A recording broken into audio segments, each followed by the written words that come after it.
Hello. Hello. Hello, everyone.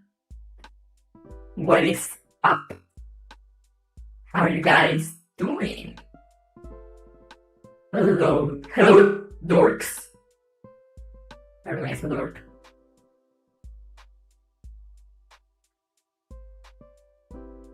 Crazy. I was crazy once. The lock made a room. A rubber room. A rubber room with rats. And rats make me crazy. Alright.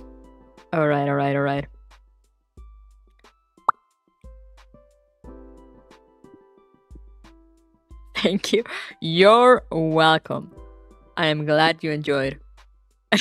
Hello there, Lab Bellhound, Cat, Joe, and Suni. How are you guys doing? I went to start a bit earlier today, but then I went to wash my lunch stuff for tomorrow, and I made some coffee, and then I had issues with the microphone. And I didn't have issues with the microphone, but I just had to like restart things, restart a few programs. So it's almost 8 anyways. But you know, like we got it, like we got like 5 minutes early. Still something. I was gonna share my ice cream, but now I won't. That's alright because I have ice cream.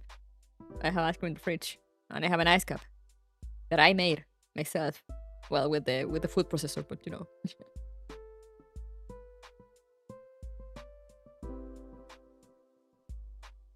But yeah, because I actually wanted to play for a bit. Just, you know, when I play WoW for a bit. But then I asked my sister, like, oh, well, like, what time do you start tomorrow? And she was like, oh, 7. Which means I need to wake up at, like, around 5. And like, okay, never mind. I'm starting stream as soon as I'm free. That was an hour ago, and I was hoping to, like, kind of jump right into it. But then I was like, I kind of want an ice cup. So, you know, as I said, I wash my lunchbox for tomorrow because I'll be too lazy to do it after stream. And then I made the ice cup. Then I had to wash the thing.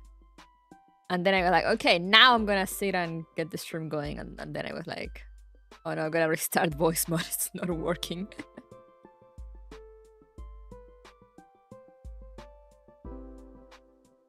I wake up at like 5 normally just because of the sun shooting rays directly into my eyes. Not at will. Understandable. Yeah, that happens to me sometimes too. Not too often since I live in you know, like ground level or like slightly underground level. So like most of my windows are at ground level. I say most, like all my windows are at ground level.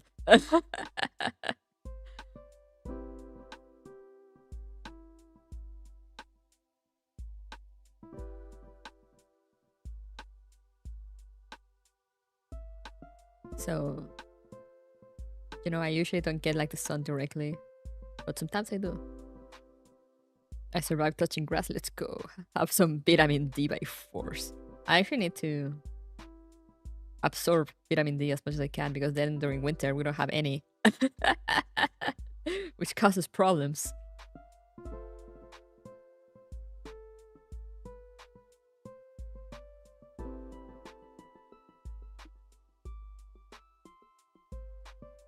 It sure does.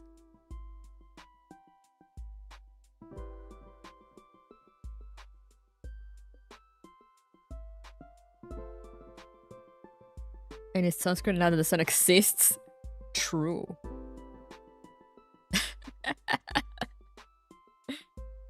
Real and true.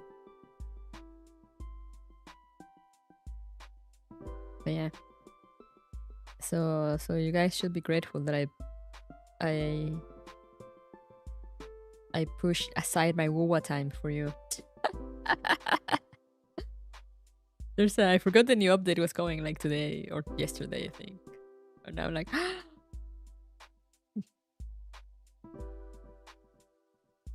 don't know how now it's either lack of sun or some reason maximum power. Yeah, it happens. It happens. Blushes. Ooh, good, as you should. Wait, I also completely forgot about Zhao Hui's event. But I think again I got confused because, you know, since they Mika puts the store closing date as the event end date on the game. So I'm always like, oh, you know, I still have like an extra week, and it's like, no, I don't. But we're gonna read that next week. This weekend is gonna be all about Girls Frontline 1. But now we're not here for the Frontline of Girls. We're here for Reverse 1999. So yeah, let's jump into it. Yippee! I just really want to continue. I really want to continue because I really want to finish. So I can go back to Expedition 33. One blast from the past, yeah. Yeah, as I said last time, I really enjoy Reverse 1999, and I love streaming it. But for some reason, I feel like I get distracted a lot during Reverse 1999 streams, and it ends up like taking me forever to finish content.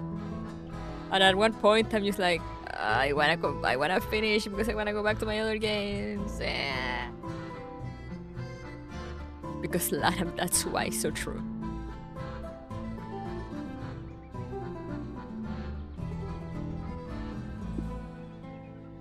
Well, yeah, we made some good progress last time. So let's see if we can actually get that going again. Get some more good progress.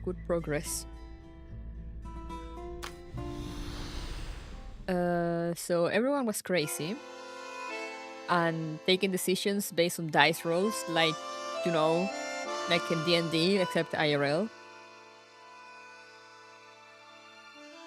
Recoleta was looking for Aleph, and she finally found him. Aleph is the physician. So I'm not entirely sure if he is the physician or if the voice in his head is Aleph or what. Do you not use a random number generator to make important life decisions? No. Should I?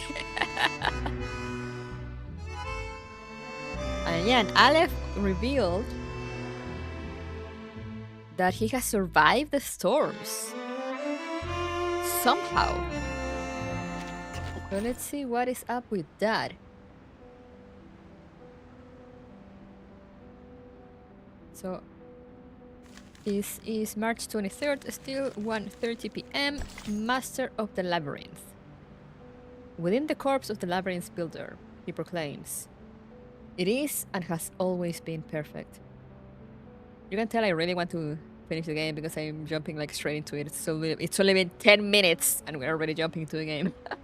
But, you know, we can chat in between, as it will probably happen.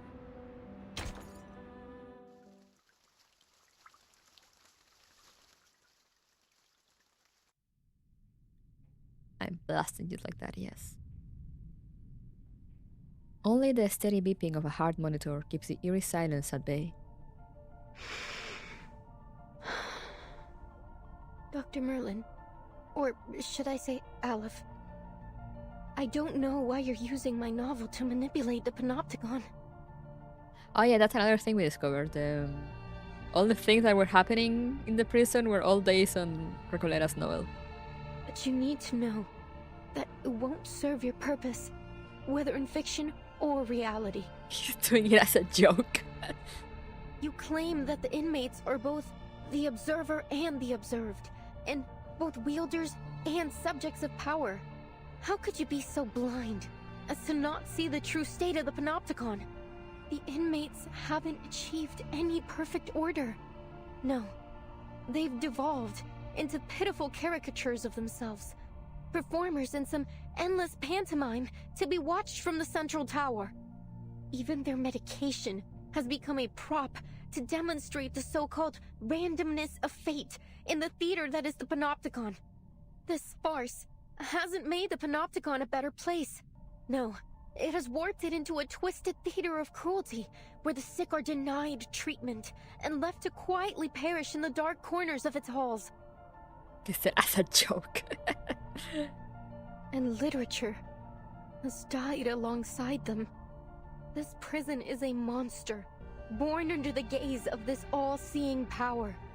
Aleph, is this truly the ultimate answer you've been searching for? The physician suddenly seems startled, stepping back and accidentally knocking over his tools. What?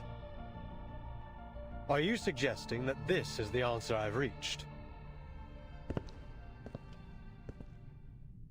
That my experiment has been a failure all along, and I've been too blind to see it? Yes, I believe that is what she said. No. Impossible. Foucault's theory is flawless. Having his life's work denied is something he cannot tolerate. The man searches the tabletop with faint composure, but in doing so, he unintentionally sweeps all the surgical tools onto the floor. I have removed every obstacle to the running of this prison. It is pure, sacrosanct. I have constantly re-evaluated the system, adjusting my instructions to my subordinates to ensure the most efficient maintenance of the established order. And now, you stand here and tell me that everything I've done has been meaningless from the very beginning? Yes. That the power model I have implemented has already been replaced by an alternative? No, outsiders. The perfect order of the Panopticon shall not be disrupted. I will not be swayed by your lies. I haven't wasted my entire life on a false theory. He's copying hard. This facility is superior to all others. Nothing here escapes my notice. At last, in a barely noticeable corner, he finds the 20-sided die written in black mist. That said, it isn't easy to work a miracle, as we all know. I shall personally verify it, all myself. What? What? All of his emotions dissolve as he grips the die. The narrow operating room shakes as if responding to him, emitting a distorted screech.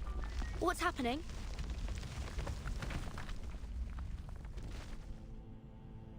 Visitors from another era. You have come here with plagued ideologies in an attempt to break the subtle balance of the Panopticon. But did you not notice the tiles beneath your feet? The cracks and water stains on the walls, constantly changing right before your eyes. This room, the previous room, every room, you have blindly wandered through them, seeing them as nothing more than the building blocks of a monotonous labyrinth. But this place was not born from the chaotic imaginings of a madman. No. Every inch has been crafted through the meticulous harnessing of order and power. Every wisp of spider silk drifting in the wind, every speck of rust on the gallery rail. Every detail of the Panopticon has been built by my own hands. With this ever-shifting die, concepts may be transformed into reality, and ideals into substance. I observe the movement of every entity, the passage of every second. The moment you entered this realm, you too became subjects of my experiment. I'm worried. This guy really is a Bloodborne character? Yeah. Romuald, that's so harsh, he broke reality. Imagine it. Imagine doing on universe shit just to prove a point. Real.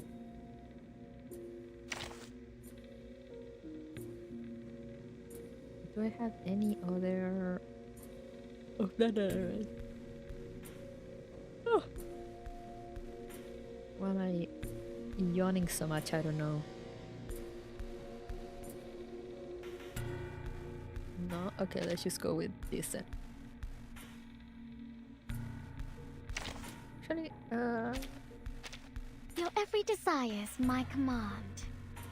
No, actually.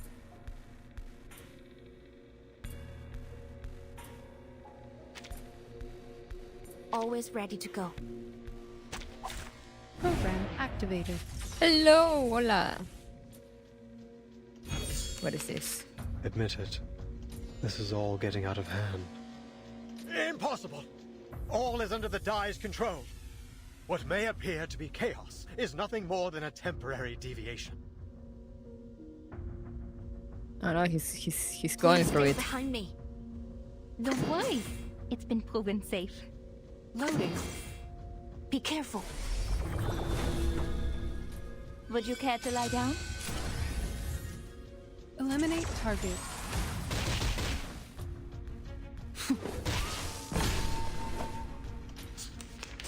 He's scoping hard.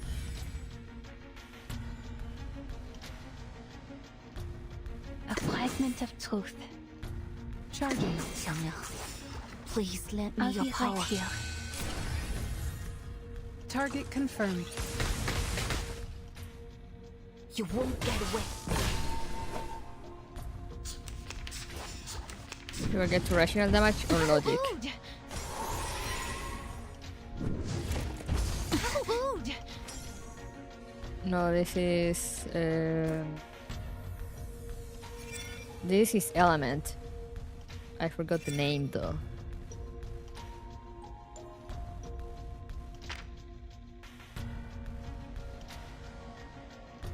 It's reality and mental. He's weak to reality. I mean, not weak, but he has less defense against reality damage. But then the element is another. It's another thing. I forgot the name of the elements.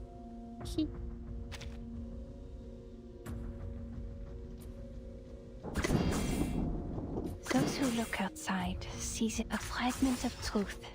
强梁既出，王有不为。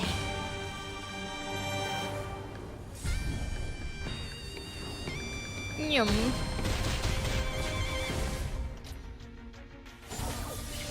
Look at you, so broken.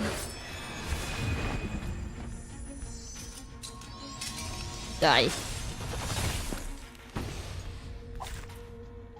It's special, precise, perfect. It is far from perfect. You know that as well as I. Why else would we be conducting this experiment? Case Okay. closed. I'll be sure to write a report and put it on your For table. a second, I thought there would be a And second please phase. don't forget to check the previous Even though it reports was too, man. it's a bit early for that. But a second, I was like, is there?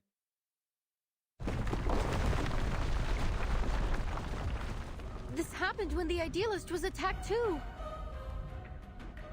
To think we've been trapped in a prison fabricated by a Dai all this time. Did the physician really build all this with such a small, simple object? The distortion is getting worse. Prepare yourselves to fight or flee. The situation begins to spiral out of control. Now everything in the room is creases and twists until they become a mess of meaningless black and white lines. Please, Dr. Merlin, stop this. No. You're asking for the impossible. Power model of the Panopticon is destined to permeate all of society. Such insignificant interferences could never plunge it into chaos. But it already has, Merlin. You failed. I have not failed. As long as I keep the prison running. The physician fiddles with the die, muttering baffling and incoherent words to himself. It isn't your power model running the prison. It's the die. It's simply a form of magic, unrelated to the microphysics of power you seek. It provides no aid in your experimentation with power. It's a false hope. A castle in the sky given to you by the military junta and Manus Vindictae. Manus Vindictae? So you really are working with them. What exactly do you intend to do?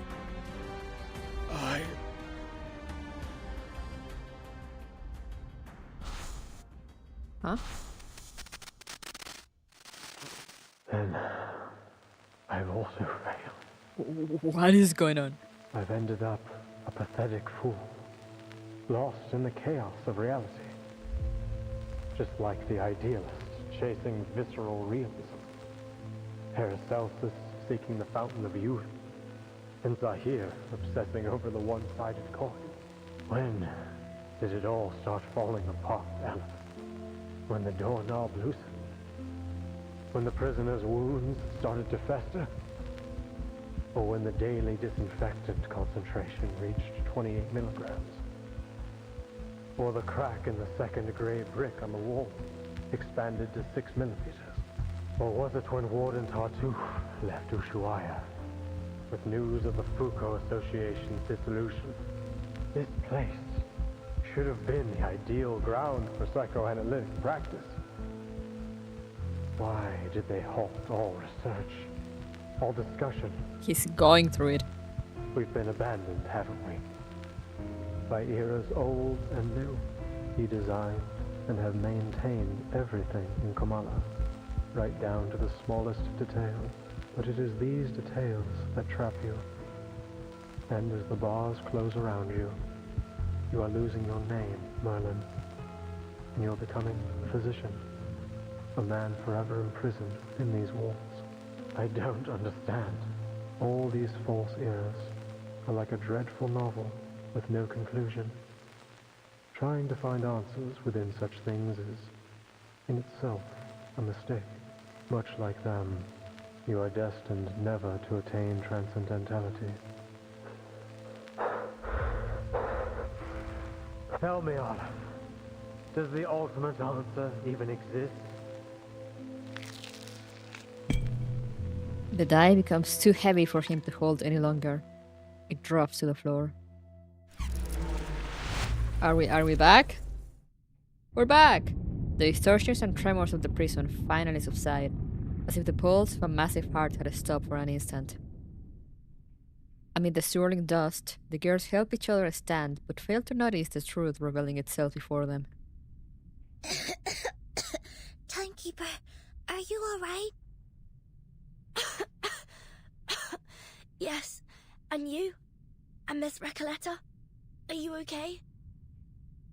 Miss Recoleta? The smoke clears, but no one responds. The named girl simply stares in shock at the figure before her. You're...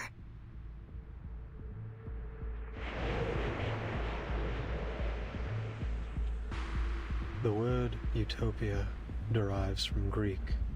It means no place.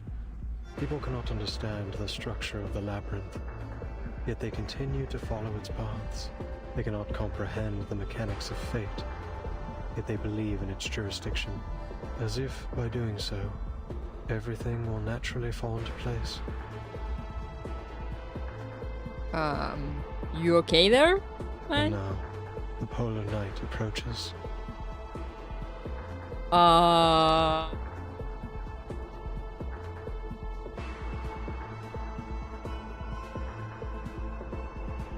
Okay. How good it is to see you, pen pal.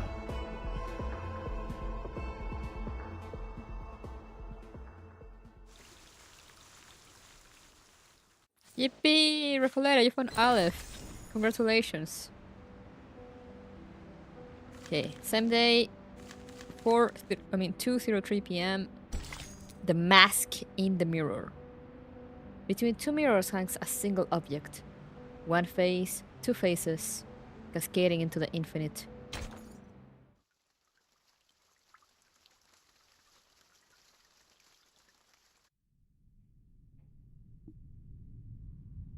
Where did the physician go? Wait. Sir? Are you? No one notices when the unfamiliar prisoner appears.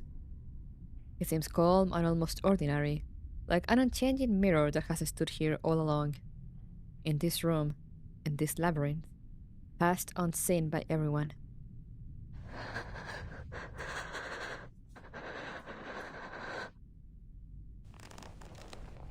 The answer she now sees plainly makes her step back in a panic. But in the end, she says the name out loud. Its sound is heavy, cold and leaves her at a loss. Aleph. It's you. My pen pal. You are, in fact, Nkomana. All those letters. All the ideas we shared. They weren't just my imagination or some prank. Vertin, Soneto, it's all just as I told you. Is it? They weren't meaningless. They're all real. Yet, why does she feel no joy? So, sir, are you Aleph, the ruler of this prison? Are you the one controlling the Panopticon with the die? The one hiding Miss Dores's whereabouts? What curious inquiries. Quite different from the last 2,666 questions I've received. My guests, you may call me Aleph, or by any other name, be it a symbol of God's oneness or a farcical epithet. Is Aleph in this room right now, Recoleta? Is Aleph in the room with us? Yeah. I am merely one of the many prisoners who voluntarily reside here. A single letter in the alphabet of the Panopticon. A letter? The way you speak is quite different from Dr. Merlin. Still, I wonder what your relationship is with him. Under the dim lighting, the man looks drained of all energy. But allow me to make a guess. You're Dr. Merlin, aren't you? I'm afraid that's not entirely accurate. But you may think of it that way. Merlin is a figment born of my mind, an incomplete reenactment. He is me, yes, but not entirely. He, or rather they, failed to find their answers. They fought against their predestined fates, only to be inevitably crushed under their weight. I simply stood by and watched it all unfold. Wait, what? That was the extent of our relationship. I'm trying to read the book he has. I think it says El Libro de Arena? I think. But that does not sound familiar at all, so I say other things, something different. They? You've already met Merlin and the Idealist, even witnessed their demise. Shackled by the delusions of verses, the Idealist lost his own name. Merlin, too, imprisoned himself within the system of the Panopticon. I'm sure their desperate pursuits caused you some trouble. Please forgive them. After all, your fleeting encounters led to the demise of them both. I think I understand now. The Idealist and the Physician are both parts of you. Or, to put it another way, they're your alter egos. I know, written by Jorge Luis Borges. Oh, so that's the title. Okay, so I got it right.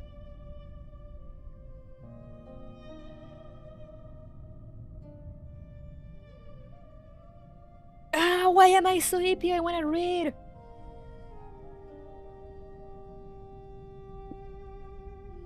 My eyes are like closing on their own.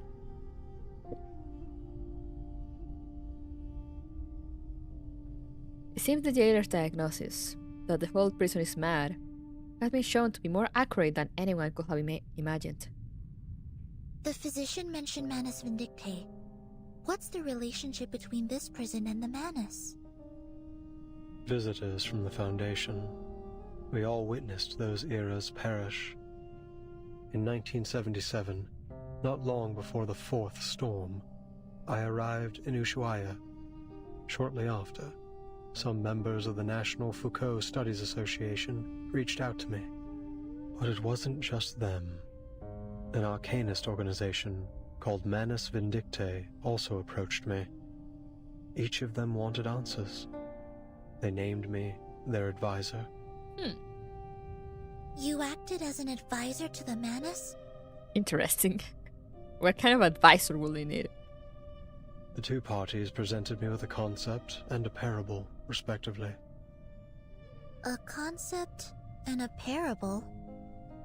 The Foucault Association sought to explore the feasibility of the Panopticon concept here, while Manus Vindictae showed me a parable of the past and future. Day and night, I wandered through endless texts, endless realities, as I searched for answers. And thus, Merlin was born. He was both an experiment and a price I paid, a new concept, a new direction. Pursuing such things always leaves me confined by the limitations of human knowledge. Merlin spent his entire life exploring Foucault's theories in pursuit of that singular yet infinite answer. What about the Manus, Mr. Aleph? You didn't explain why you helped them. Explain why? Because they asked me to, just as you have. I see. I simply worked to answer their questions. So you're saying that, to you, we are no different from Manus Vindictae? Dun dun dun. And if we ask, you'll answer us, without holding anything back? Is that not precisely what is happening this very moment?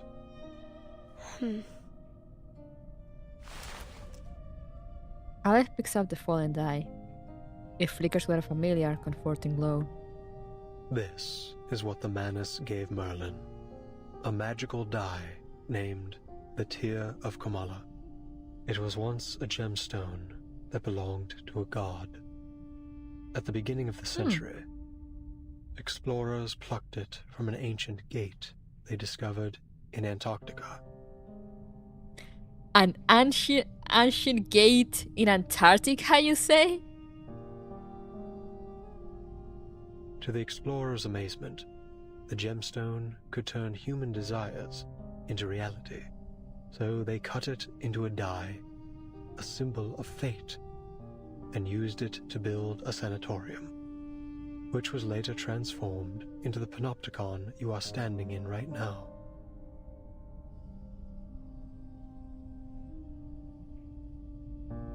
His words are direct, yet they still left the outsiders perplexed. Then, Aleph, you really are the mastermind behind the panopticon? The silent girl grips her notebook. Her knuckles turn white from the pressure. The draft of an unpublished novel with words that only she knows. The countless hours spent at her desk, self-reflections, the meticulous questioning, revisions, and a scrutiny of every word. That book holds the life of its writer. You said Merlin used the panopticon to seek his answer. What does that have to do with my novel? I don't get it, Aleph. Why would you use my novel to manipulate this place? Roberta, Garcia, Octavia, Pablo, the jailer, everyone. Not one of them deserved to be trapped in a deadly loop in which everyone's fate is already predestined. They're just like the ghosts in Amalfitano, inescapably trapped within the ruins.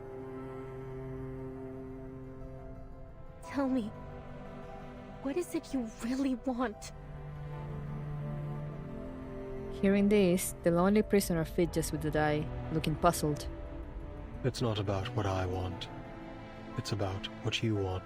The third line of your first letter.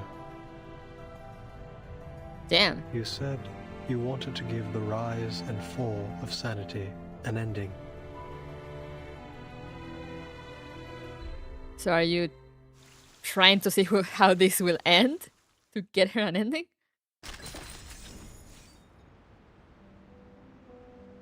That's some dedication.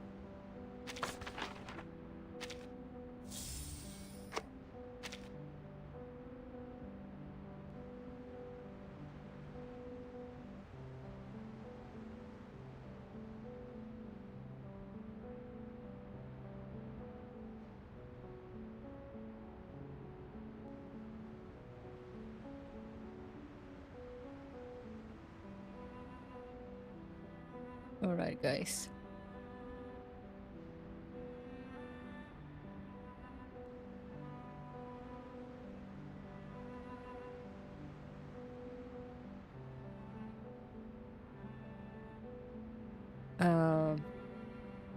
What was I gonna say? Yeah, let me go wash my face, guys. I don't know why.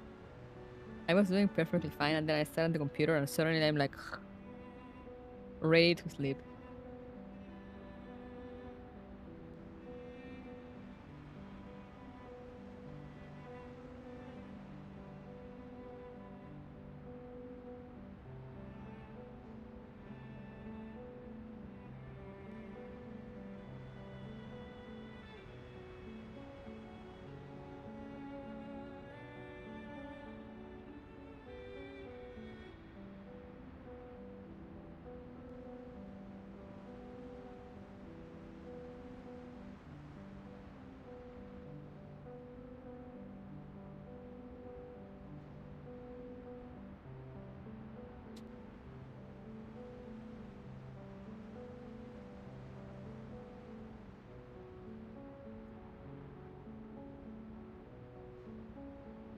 Right, I'm back.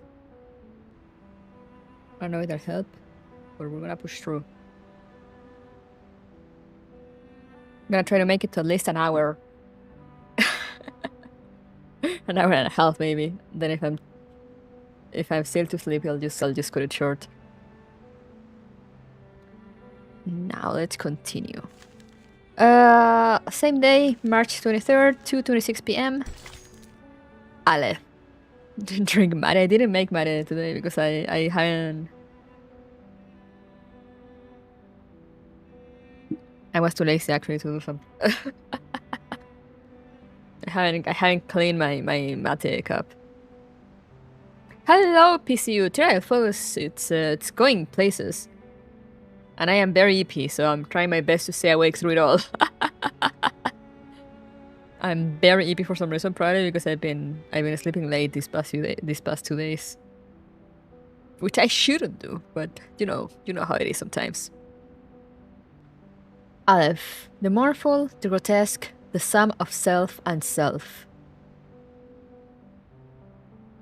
Unlike, you know, the thing with reverse also is, you know, it's the thing that the story is interesting, but sometimes even no matter how interesting the story is, if it has a lot of talking and you're already sleepy, you start like drifting away.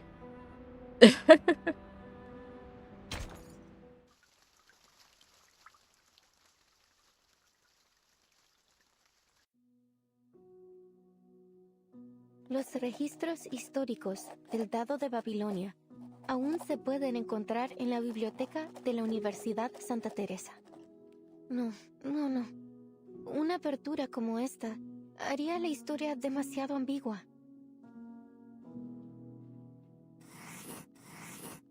En 1975, en el pueblo de Amalfitano, Sonora, México, ocurrió algo terrible y escalofriante en la cabaña con el techo azul. Todo comenzó con las costumbres peculiares de los Espera. ¿Cómo supe todo esto? Necesito agregar un ro para el narrador. El cuentacuentos. Damn, okay. Un poeta surrealista de México me contó esta historia. Una anciana entró en el bar al que solía ir en el pueblo. Al mismo tiempo, El empleado del banco también entró al bar trayendo la noticia de que una corporación multinacional iba a construir una fábrica de jabón de galletas en Amalfitano. espera, empleado del banco. No sabía que había bancos en Amalfitano. He does not speak Spanish at all. That was something.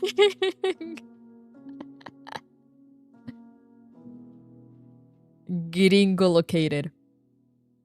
I mean, his name is Aleph, I guess, so it makes sense.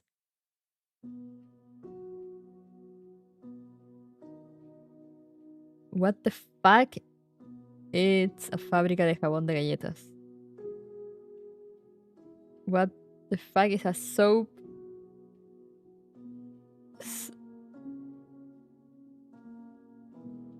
Soap cookie factory. Cookie soap factory.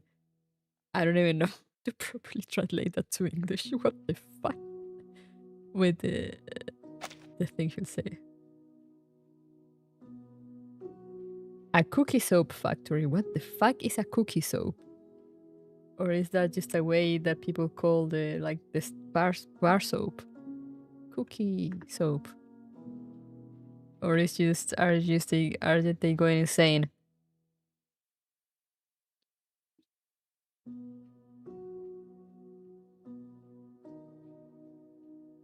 Yeah, I think there is just some insanity. Pero sí, tiene sentido. Los bancos comerciales son, sin duda, un sello del capitalismo. Gracias, amigo por correspondencia. Amigo por correspondencia. Un sello del capitalismo. Antes de convertirse en empleado del banco, era un defensor de las antiguas costumbres del pueblo. Era un pescador de dunas. Después de aceptar el destino otorgado por el dado de Babilonia, eligió dejar todo atrás. El triste y aterrador pueblo y los ciclos ocultos dentro de la infinita aleatoriedad. Oh, qué irónico. Pero también es realista. Ahora solo necesitamos un personaje contrastante. Un creyente en el destino.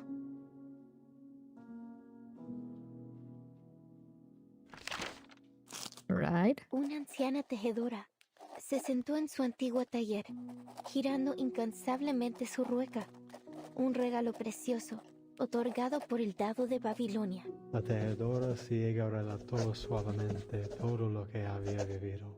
¡Qué idea brillante, Aleph! Una tejedora ciega no podría haber presenciado el asesinato. ¡Fantástico!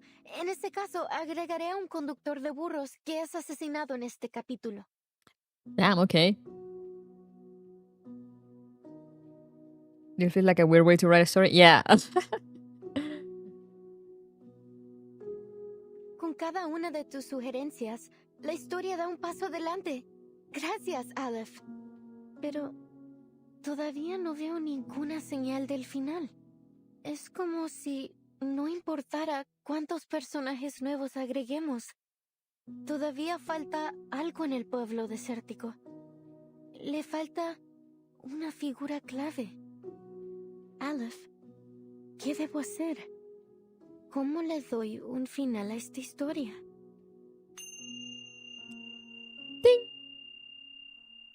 ¿Por qué el burro? Excelente pregunta. Tú misma me preguntaste, ¿cómo le doy un final a esta historia? Me describiste cómo tus palabras se habían transformado en un rompecabezas desmesurado infinito, un lenguaje irreconocible, una colección de información ambigua y una parábola que había perdido todo su significado.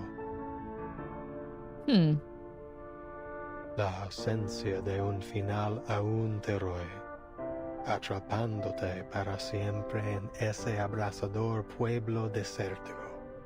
Todo lo que estoy haciendo es intentar encontrarlo para ti. Okay. Not weird at all. ¿Estás diciendo que has estado manipulando los acontecimientos en el panóptico desde que intercambiamos cartas por primera vez septiembre pasado? She struggles, vainly hoping for him to deny it. Sí, cada vez que revisabas la novela, se hacían ajustes correspondientes en el panóptico. Reflejar fielmente las complejidades de cada detalle era clave para asegurar que la historia avanzara sin problemas. Estos ajustes los manejaba principalmente Merlin, a veces el idealista, y antes de ellos, Zahir y Paracelso. Amigo, habla inglés nomás, por favor. Cada vez 6 versiones de la historia del Amalfitano ya se han desarrollado en el panóptico. 6 versions, okay.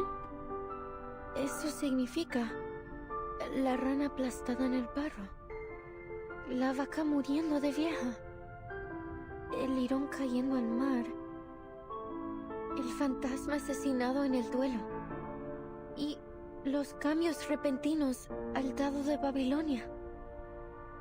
Todas las revisiones que sugeriste, todas las muertes, el caos y la locura, ¿realmente sucedieron aquí mismo? The ever-knowing prisoner falls into a long, dark silence. He will not answer a question when the one asking already knows the answer.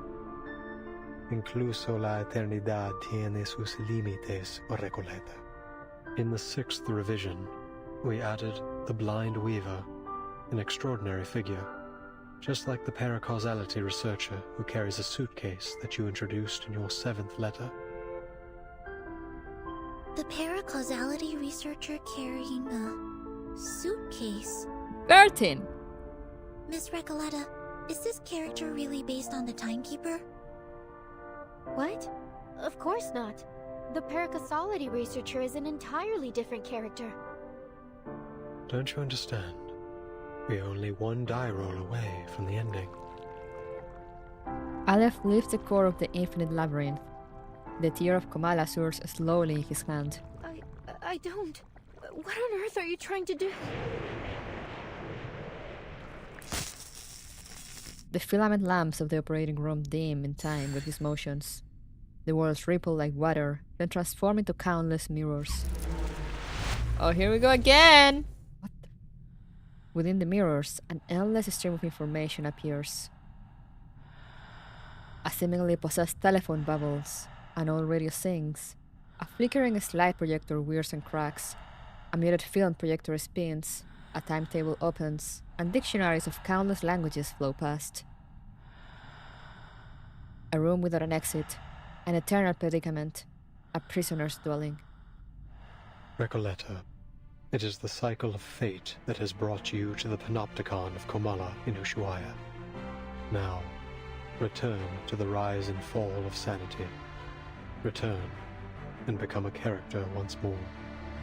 You've been searching for its ending, but how could you possibly find it when you're no longer inside the story?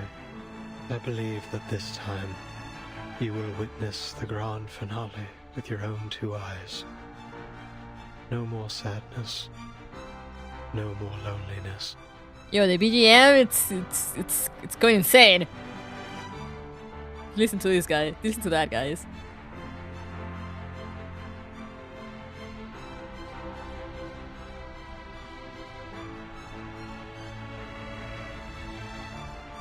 The answer you've long sought lies in the inevitable final row of the die.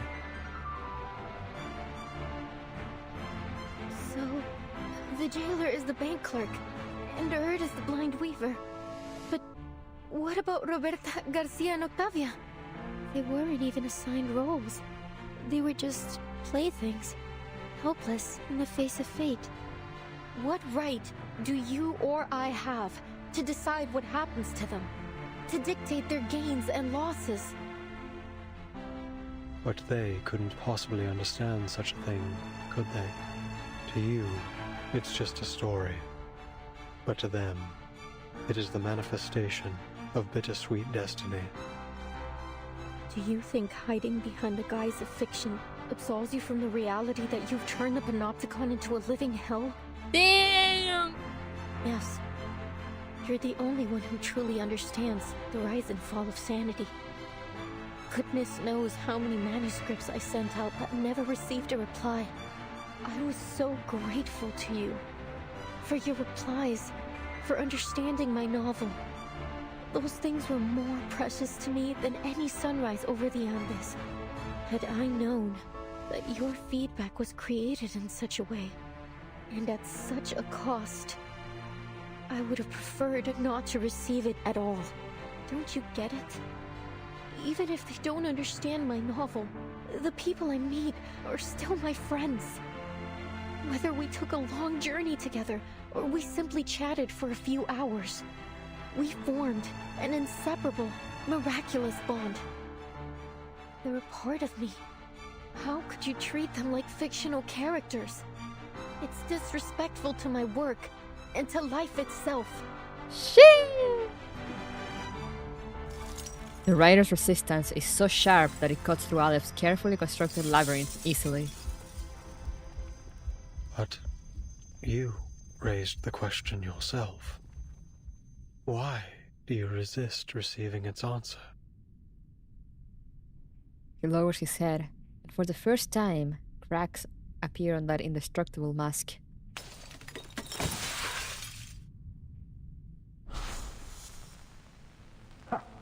They're always like this, aren't they? They throw a question at you, only to abandon it along with the fading of the era. Oh. He's getting attacked by phantom hands. Nice. Did you base his character on me? Nah, no, never, nah, no, maybe? Are they friends? I mean, is it even important for them to be friends? It is simply important that they are living beings. I mean, yeah, true. But I guess she's her friends to add more weight to it. And probably because like a bunch of them turn out to be people that she knows. This storm will spare no one. You've known it all along, Alice. Also, the BGM, that BGM did wonders on waking me up. Only the timeless Panopticon can maintain control. The all-seeing tower. The perfect governing system. What a hopeless fool you are, Merlin. Haven't you heard what they say? There is no need to build a labyrinth when the whole world already is one. Your meaningless questions will be swept away by the tides of time, only to resurface on the shores of our minds once more. We've seen it happen over and over again. Surely you've realized by now that the only true meaning can be found in literature. The voices are rebelling against him. For over a century, literature has remained the singular, ultimate answer.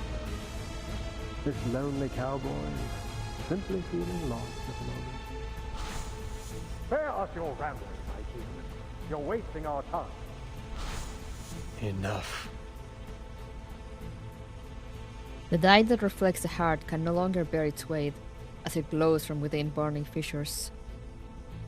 On the surrounding mirrors, countless reflections of Aleph appear, each wearing a different face. They crowd into the room as a flood of ghosts. Aleph seems to be in a terrible state. We have to be careful. Something isn't right about that dye. Yeah, I love that animation on his face. Most would think he forgot his meds, but really he took way too many of his meds. Real and true.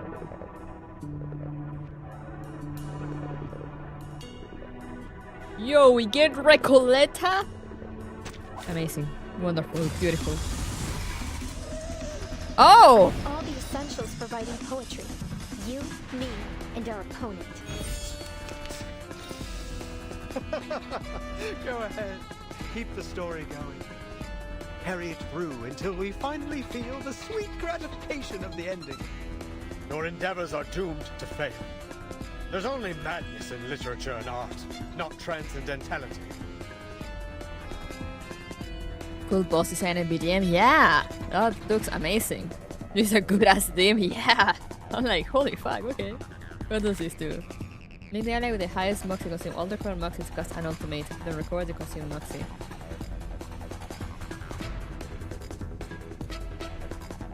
I mean, sure? Why not? It's free.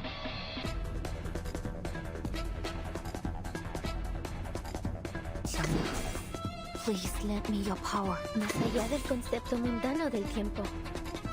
Don't worry. It's been proven safe. Charging. En la acumulación de laberintos, suéltalo todo una vez más.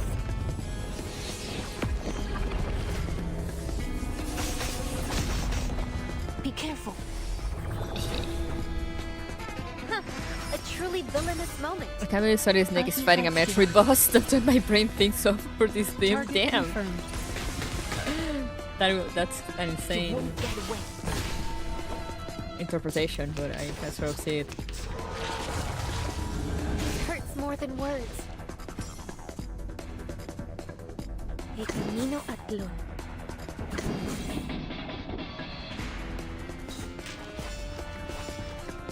Los enredos de la vida. Loading. En la acumulación de laberintos, suéltalo todo una vez más. I don't think this is the two-faced boss. I mean, it should be, but it's kind of early for you to. 强梁既出，王有不为。 Although, I mean, I guess it could be because we're 15.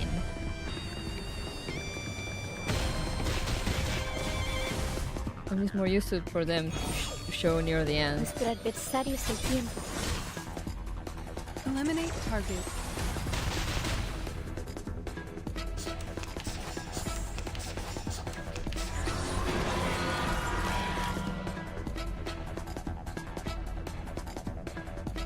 Or is it a two-faced boss?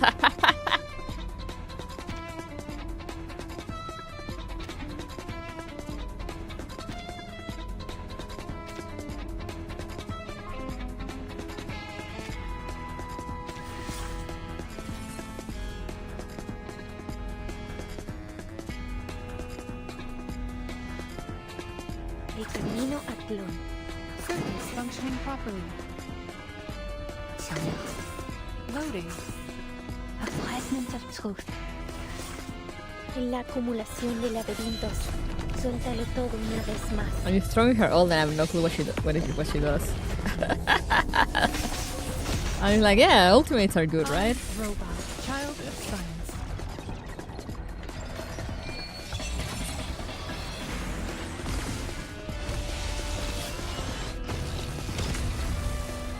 God, Lucy's so hot. My responsibility. Alright, we're about to see if it has a second face. Yeah, it does! So this should be the last boss, question mark? I will be watching you. Yo, the music changed, holy fuck.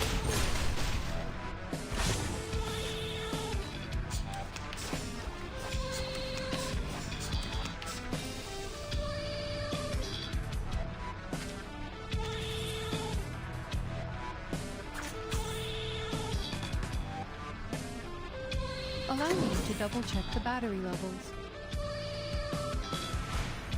Más allá del concepto mundano del tiempo. Please stay behind me. Charging. Oh, we're gonna do one more. Don't worry. It's been proven safe. I, Robot, Child of Science.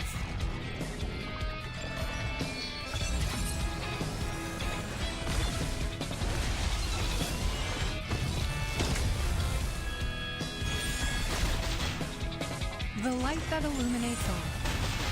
Holy fuck! Cosmología. You guys see filosofía that? clásica. El fundamento del mundo.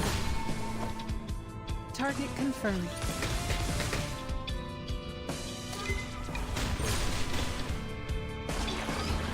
Do we get another one, or is that it? These explorations, these fractures, they're all failures, aren't they? Did you guys see how Lucy just took down like a whole ass chunk of its HP? Damn. I guess it's done. In this infinite expanse, I feel nothing but infinite sorrow. What a woman. Robot woman. Indeed, Lucy, the woman that you are. Sheesh. Great. Now back to the salon.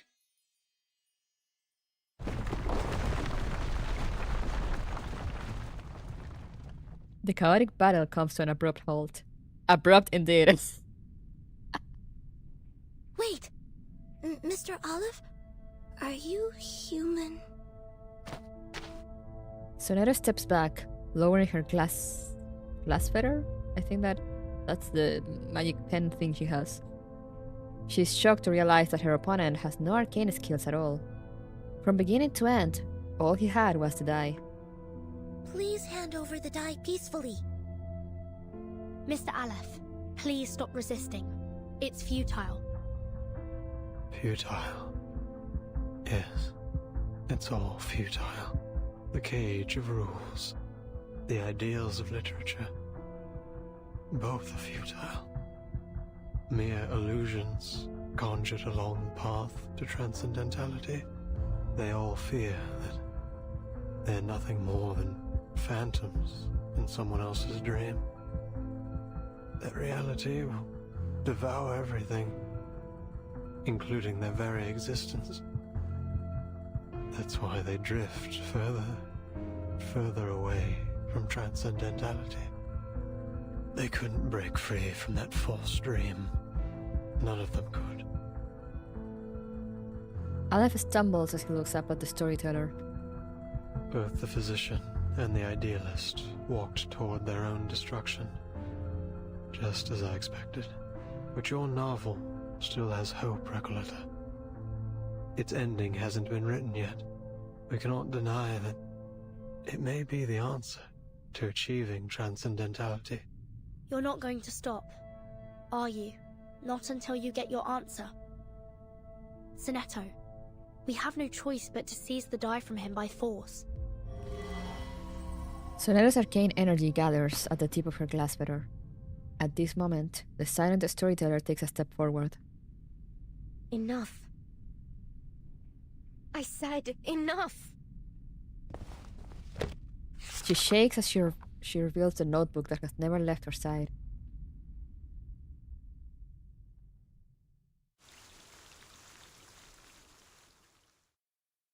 Dang.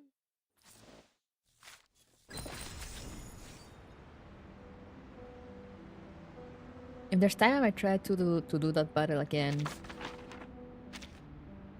In harder difficulty. Alright. Same day. 3:13 p.m. now.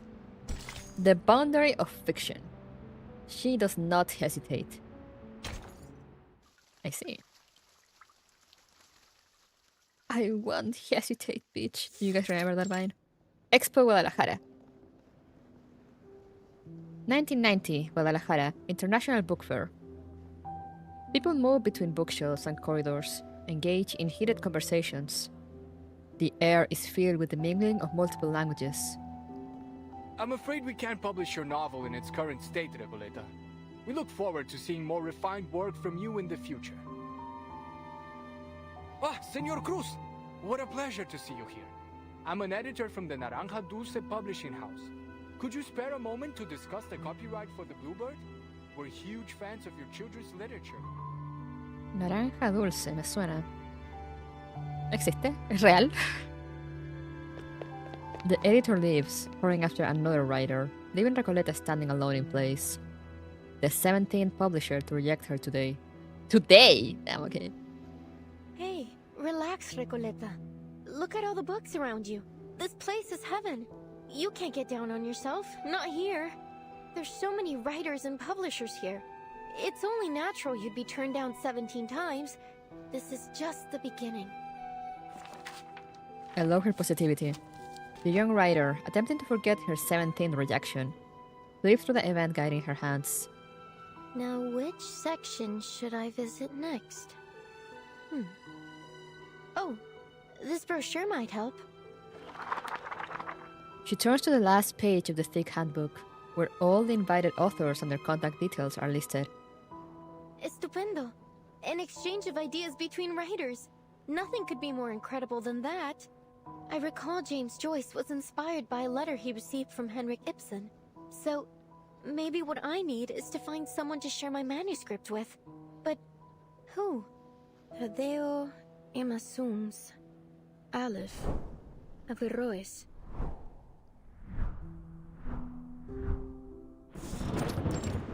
Lima Apartments, Buenos Aires. A knock at the door interrupts her daydream.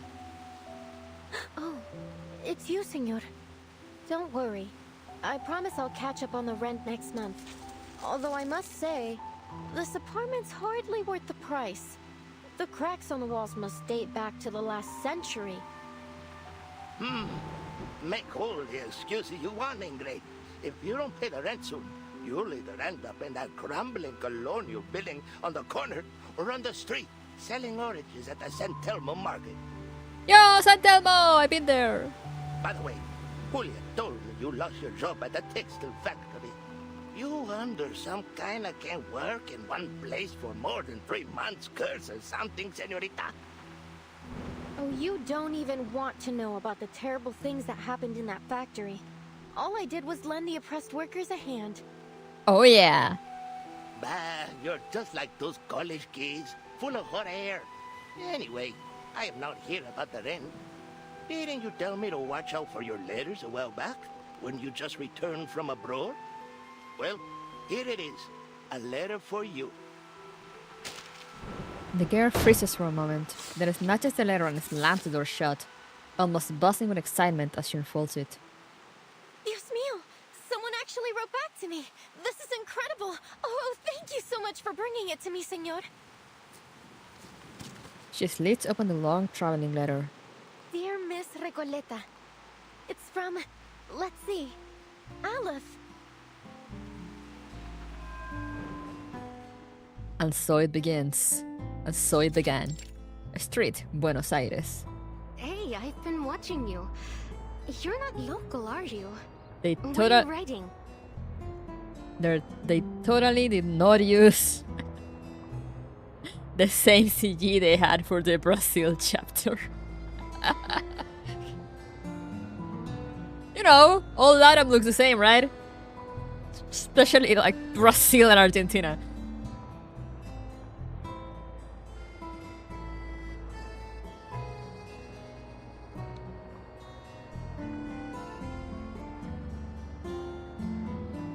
Come on, Blue Puck. Don't disappoint me like this.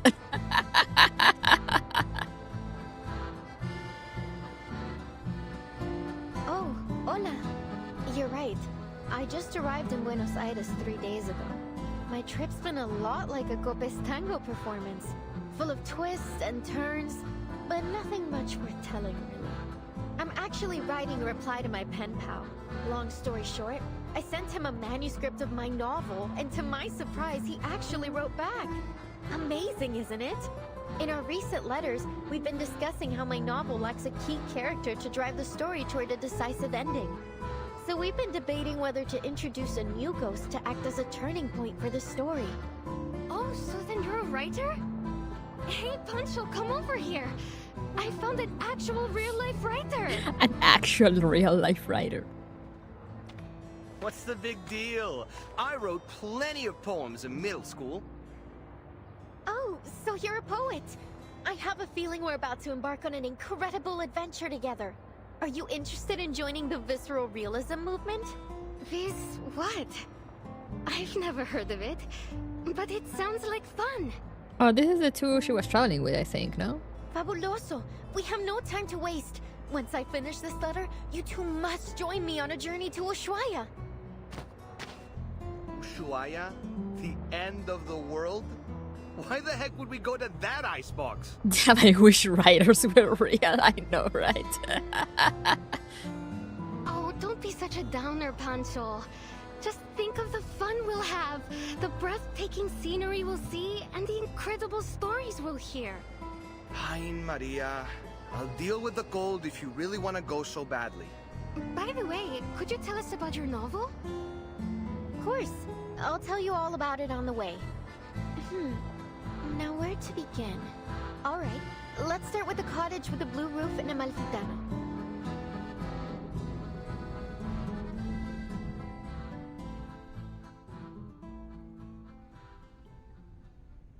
It's been 6 months since we first exchanged letters. Since then, I've been traveling. First from Chile to Mexico, then from Mexico to Argentina. And I've never stopped writing. Damn, she really went like all the way up and then all the way down again. I'm not really sure what the purpose of my novel is. I just keep writing and writing. I can't stop. Also, Chile Mansion! That's a detour, yeah. Also, I should be doing this for every Argentina mention, I'm sorry.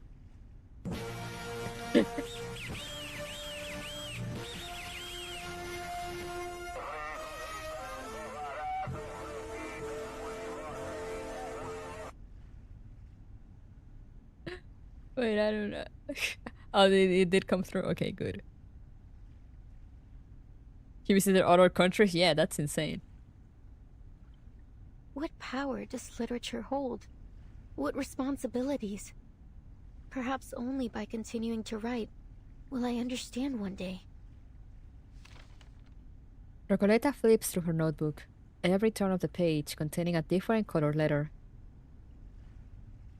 After their long journey, these pages of letters form a faded riddle, their handwriting long since blurred. Aleph, you're right. I do want an ending to my novel, but not like this. You really have no idea, do you, Recoleta?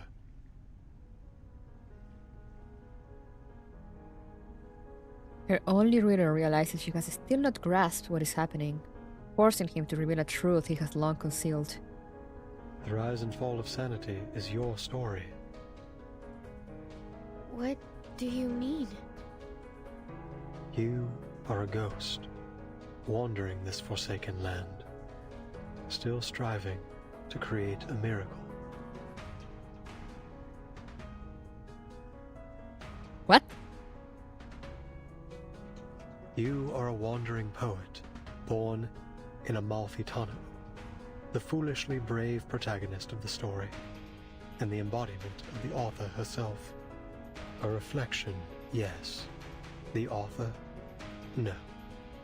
You are simply a figment of her imagination, a manifestation of her dream to wander. Have you not realized it? The literary pursuits and romantic adventures you described, they are merely faded memories from 1975.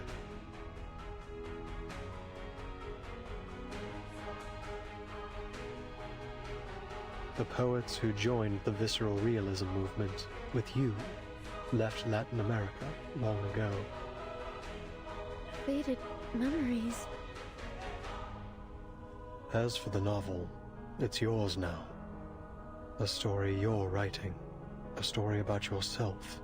Your departure has turned Amalfitano into a ghost town. The characters have lost their connection to you. They're gradually fading away. If the novel is destroyed, you too will cease to exist. Wait. This is... Miss Recoleta? Is what he said true? Yeah, I need someone else to tell me, because I don't know if I don't know how much I can trust Aleph. I know you never lie, pen pal. In your first letter, you told me that a character's role in Fate must be determined from the outset and consistently adhered to throughout the story. Reading the perspective and insights of a walking encyclopedia, having such a person be willing to share their thoughts at all was an exhilarating experience. I had never imagined my novel could develop in this way. Words could hardly describe how I felt in that moment. No one but you has ever understood the story of that town, let alone offered any revisions. Following your advice, I added the bank clerk, the dune piscator, the blind weaver, and the murdered donkey driver. Amalfitano was no longer an empty town with a single blue-roofed cottage. The new ghostly residents had begun to fill the skies over it. The story was finally reaching completion. I could feel that the ending was within reach. I became increasingly eager to meet my pen pal. I couldn't get the thought out of my mind. I wasn't sure what I would say to this Aleph. A simple thank you, perhaps? Or maybe a discussion about the future of Amalfitano with its sole reader. Or maybe I'm no different from everyone else. Led up the garden path by fate.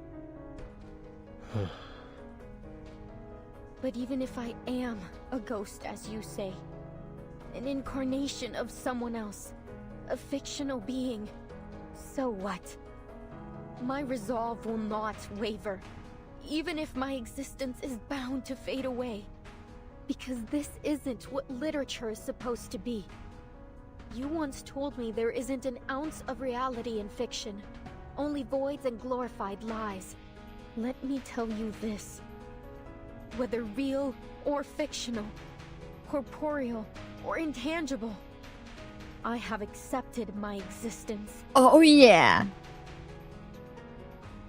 I find it so funny that this came out alongside Expedition 33, because, you know, we have the whole thing there with the paintings and the creations inside the painting, and now we have apparently something similar or like on the same vein with Recoleta, and I'm like, damn, take that, existentialism. Now, let's put a stop to this, Aleph.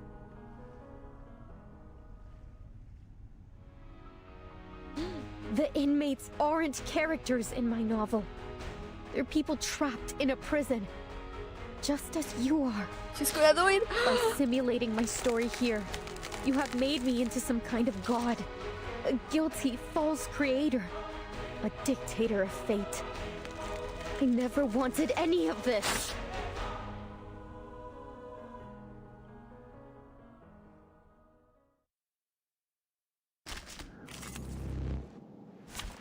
Damn, okay. Okay.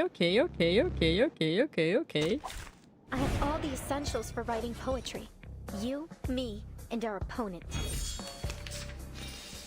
¡Lo veo! ¡La frecuencia perfecta! La admirable aleatoriedad del destino. Creo que lo he encontrado. La fuente del Dao de Babilonia. Las deudas de los muertos. Esas facturas. Todas han sido hechas trizas. ¡Ya no estoy atrapado!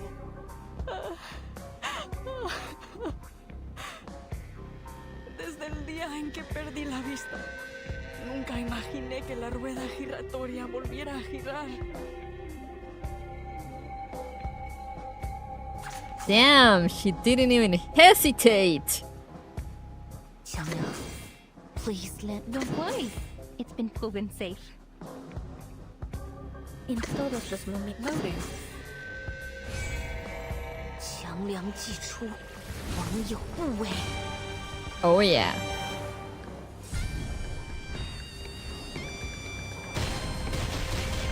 She indeed never hesitated. Be careful. Don't be afraid. Take all the votes, Lucy. Idealismo, vuelos de fantasía, The light patrones that ocultos. illuminates all. My responsibility.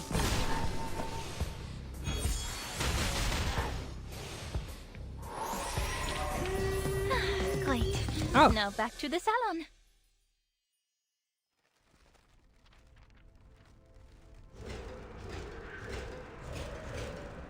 Shattered words and ghostly illusions roar forth, breaking free from the story's structure and the gaps between its lines, filled with regret and obsession. Torn letters and book pages flutter in the air, like snow in a crystal globe on a winter night. Everything is quiet. Huh? Miss Recoleta has vanished. Did she really cease to exist like Olive said? Recoleta. Ain't no way. Unless. The fuck?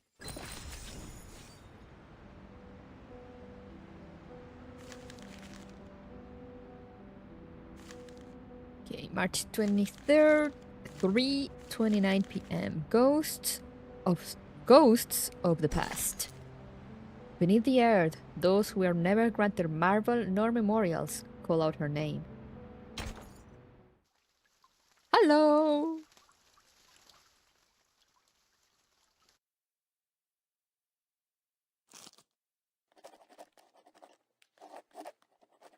En una noche misteriosa, el viento trajo la fría dureza del desierto. En la cabaña de techo azul le llegó en un sueño, una cárcel sin esquinas. Y entonces despertó.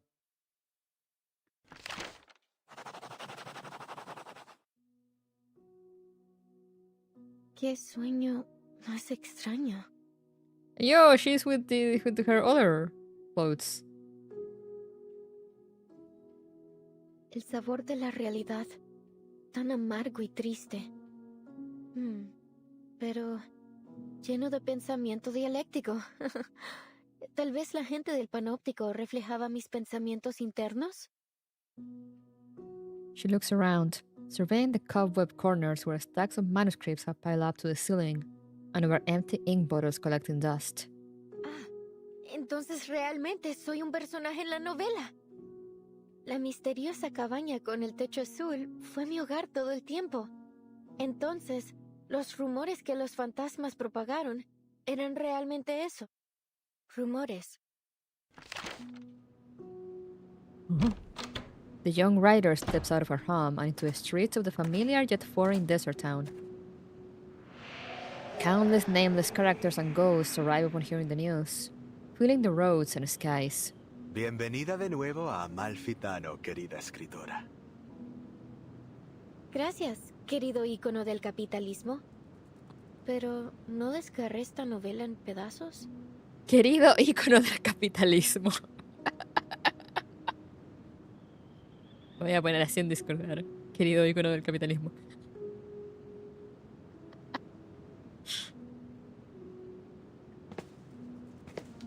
A woman wearing a peculiar hat steps forward. Verás, Amalfitano es una dimensión más allá de la vida y la muerte. ¿Cómo? Este pueblo es un reflejo de tus pensamientos internos. Es incorpóreo. No puedes desgarrar algo incorpóreo en pedazos. La literatura es infinita y atemporal, como un río que fluye a través de la vida y la muerte. No me extraña que seas mi personaje favorito. Nunca dejas de iluminarme. Desafortunadamente, la literatura es una vocación peligrosa e inútil. Nadie entiende realmente, ni siquiera recuerda tu trabajo. Yeah, okay. ¿Recuerdas el dicho?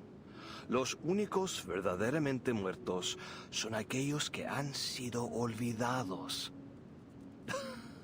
Recoleta, desaparecerás para siempre si dejas a Amalfitano otra vez. Será como si nunca hubieras existido. Siempre he admirado tu pensamiento crítico, señor. Encaja perfectamente con tu rol. I'm loving all the Spanish.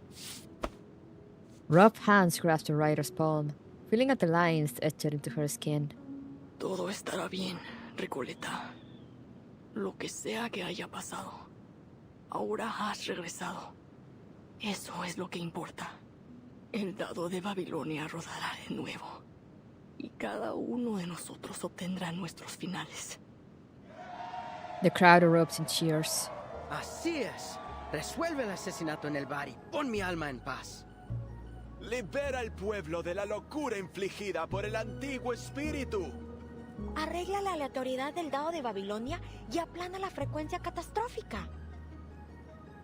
Esta persona me suena medio chilena. Me da como ese tingle en los oídos de...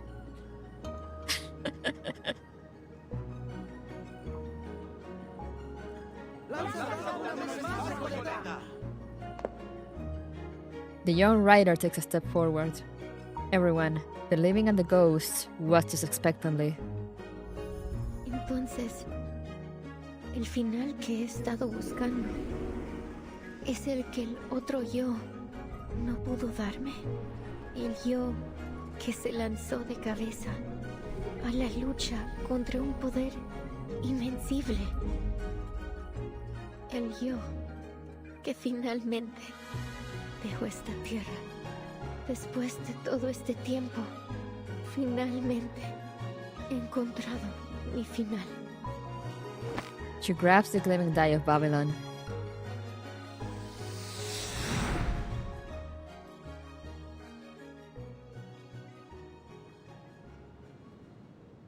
Solo un lanzamiento más y todo habrá terminado. Mi historia, mi pueblo, todo finalmente llegará a su fin. Pero el sueño sobre el panóptico también terminará, ¿verdad? She stops. Oh, cariño. Es solo un sueño. Ah, no me digas que estás abandonando tu búsqueda de toda la vida por un miserable sueño. Este sueño es cruel. Nadie entiende esta gran novela ahí ni este pueblo asombroso. Pero aquí, eres una verdadera escritora. Este es tu hogar, Recoleta. Pero ya extraño a mis amigos en ese sueño. Existe, así como este lugar existe. Pero nosotros también somos tus amigos, Recoleta. Podrías desaparecer si dejas a Amalfitano. ¿Estás segura de que quieres irte? I can't with her. I'm just like, my ears. I'm just like, are you from my country? The young writer puts down the die in her hand. The die that signifies the end of everything vanishes into the sandy wind. ¿Sabéis cómo soy, queridos amigos? He pasado mi vida emprendiendo aventuras tontas y no recompensadas. I know what you are. Chilean.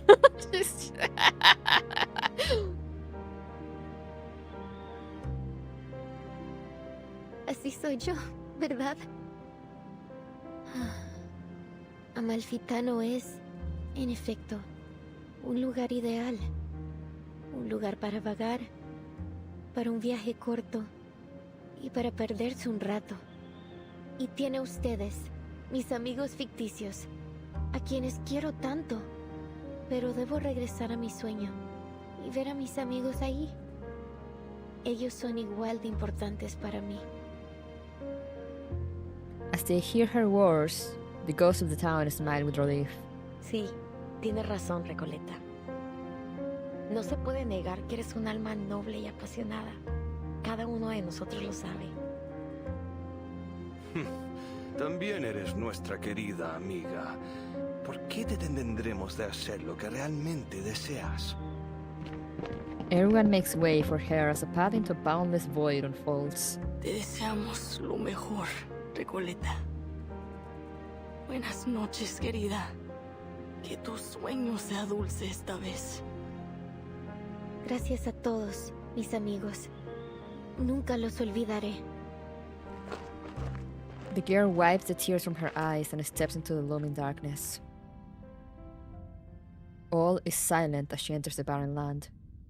There is only the faint sound of footsteps echoing against a vast and empty darkness. I've read your work, Señorita Recoleta. To be frank, it lacks both depth and breadth. This town of yours is still far from reflecting the complexity of society, and the narrative lacks a discerning perspective. It still needs some work if you want it to truly resonate with our audience. Just go for it, Señorita. You're at a perfect age to explore, experience, and learn. Time wheels, and at last the girl feels her existence again within the void. She reclaims her voice. What's happening to me? 1,000, or perhaps countless, faces emerge before her again. Ah, of course. The rise and fall of sanity is my story. So, even though the novel's been destroyed, the story, and myself along with it, lives on in the minds of those who read it. Thank you for your feedback, editor. Even here in this great expanse of darkness, I can still hear your words. You have my gratitude. Thank you for reading my novel, even if you didn't understand it, and likely never will. She navigates a labyrinth of words and an endless expanse of mirrored waters. The darkness surging toward her like a rush of waves on a dark night, making her presence feel heavier. Honestly, I find your story totally fascinating, but I'm still struggling to understand the connections between all these nameless characters. Couldn't you make it clearer? Like a movie? Well, I really love what she said about how her story, and therefore her along with it, still exist in the mind of all that people that read it. And it's like, oh, that hit me. Typical. Trust a writer to try to be all obscure and mysterious. Maria, Pancho, you guys are the best traveling pals I've ever had. Hello, Baguette. Our paths may diverge in the future, but the joyful memories of our journey across grasslands, snowfields, and deserts together will remain forever. It's been great coming along with you. You're totally one of a kind. We'll be waiting for you at my aunt's vineyard. A little sun after a hard day's work will do you good. The passionate companions wave to her, never looking back as they continue forward. The girl's steps are no longer weightless. With every step she takes, they feel heavier and more real. She lingers inside the infinite mask in the mirror, the boundless universe filling her with both confusion and illusion. There is ambition in her writing. It's passionate and poetic, fractured and chaotic. But when viewed as a whole, her work feels like little more than a superficial illusion. It lacks the depth to truly touch the soul. I will refrain from offering further comments until she stops romanticizing her childish adventures. To put it bluntly, her phraseology feels overly deliberate to the point of distortion. Her verbiage is like a collection of vague sentiment bubbles.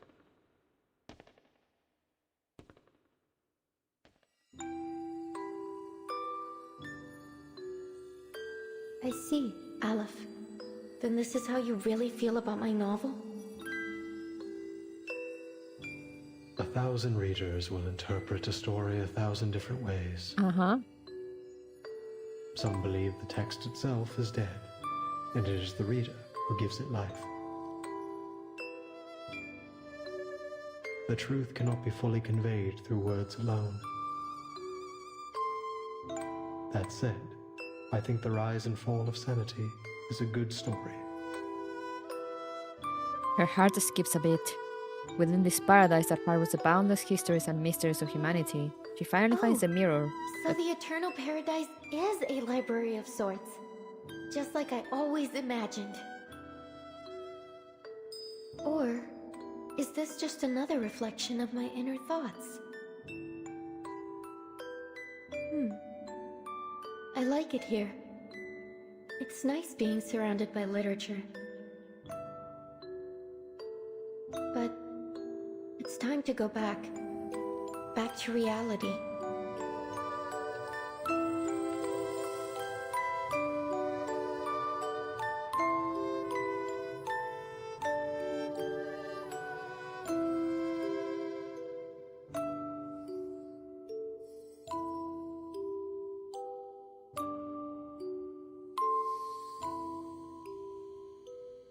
Damn.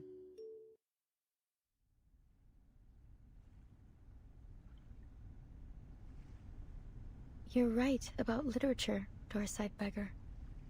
It is a dangerous and futile calling, but I still believe in it. Let me see, does it show the... Okay. Within this paradise that harbors the boundless histories and mysteries of humanity, she finally finds a mirror that shows her reality as it truly is. Okay, that's what it said. This is why art exists. Indeed! The investigators from the Foundation breathe a sigh of relief together. Recoletta's reappearance is as sudden as her disappearance. Sonero hasn't even had time to wipe the tears from the corners of her eyes. Recoletta, you're back! Aw, baby. I'm so glad to see you're safe. And I'm so glad to see you two worried sick about me. Thanks, mis mejores amigas Soneto y Burton. They're besties!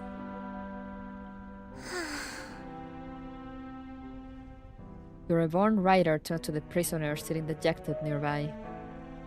See, Aleph? I still exist. Amalfitano is gone. It's all over. It's over. You're simply a wandering ghost now, never to return home again. You may still exist, but Amalfitano will never get its ending. You've nullified its existence, rendering all of this meaningless. I'm sorry I couldn't answer your question. I've failed once again. His die falls to the ground. Once used to construct a beautiful dream, now whatever magic it held has dissipated. Amalfitano and the Panopticon were two parts of a whole. With Amalfitano gone, Komala no longer has any reason to exist. I'm sorry, Aleph. You, who know all the mysteries of the world, who seek answers to every question, have lost yourself in the process. You can answer everyone else's questions, but never your own. Damn. Who's the person behind that mask? Is he real? Does he still exist? Who am I? The weighty ending to the story leaves the prisoner, still trapped in a blurry illusion, exhausted. Komala prison groans, like an aging water wheel struggling under its own weight, distorting, fading, and collapsing into the currents of his mind. Stay vigilant, everyone. This is just like when the idealist and the physician had their meltdown. Only this time, it seems even worse. I think Aleph is trying to tear down the Panopticon. Beyond the crumbling walls, a shivering figure is faintly visible. He grips a gun tightly. The black barrel, shaken in his hands, is aimed at the people in the room. Freeze! Stay where you are. All of you. Oh, this is Garcia. Isn't that an ending in and of itself? Yeah. Tear it all down. Yeah! Ooh, it's narrator time. Take a deep breath, soldier. The smoke's cleared now. This story, this battle, will soon come to an end. A writer has departed from her domain, leaving her creations scattered behind her, like blood-soaked bandages and fragmented skulls in the trenches. What a garbled mess. I think I understand. How wonderful for you. Damn. You know what? You should be the leader of the literature encryption communication team. Just arm yourself with a dictionary, and even enemies with 45 Maxim machine guns won't stand a chance against you. Damn, I regret answering that. Okay. Sorry. Because the poetry you recite will surely blow their minds before their bullets pierce yours. You've developed a sense of humor. Well, it's all thanks to a certain writer, the embodiment of the wandering poet and traveler from Santiago to Buenos Aires. She impressed me with her precious experience as a cafe dishwasher and campground caretaker.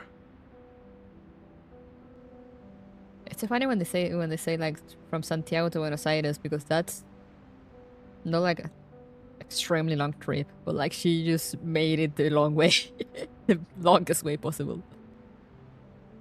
What really rekindled my sense of humor was her seriousness about her literary pursuits. You'd understand what I mean if you'd ever heard a cheesy joke at a comrade's graveside. Drawing strength from her wanderings and rebellious exploits, she attempted to change society, wielding the sword of literature as a revolutionary intellectual and a leader of thought.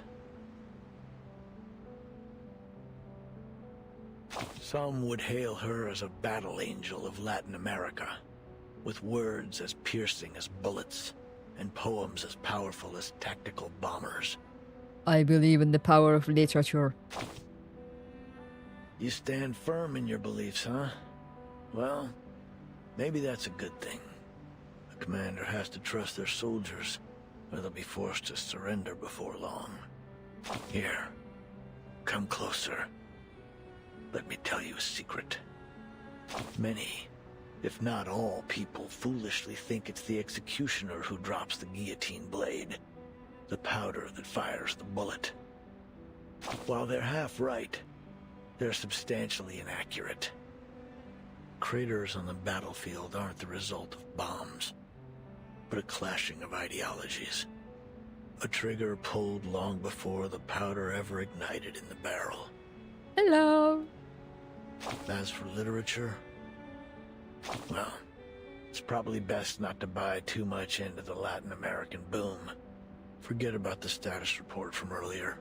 Excuse you? Yeah, this is the reverse 1999. That's Rico's original author? Wait, who? That said, at least there's one thing that's certain.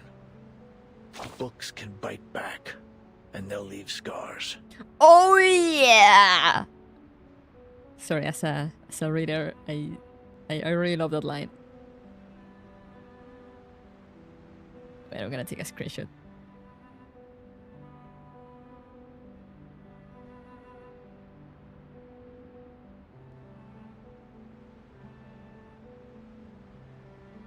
Actually, I'm gonna take a proper screenshot that looked like shit. Just gonna take the entire box.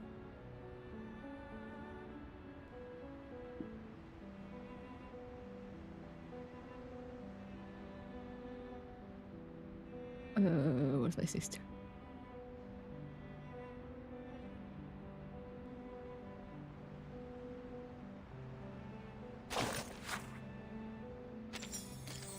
Alrighty. Now we go to same day, March 23rd, 3:50 p.m. In praise of Folie. Oh, we're back here, okay. A tiny boat adrift upon a sea of ideals, convinced it has hoisted its sail. Alright, let's go.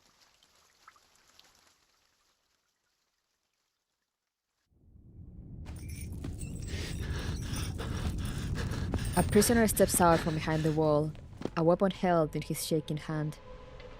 I was just setting up my exhibit when everything started shaking.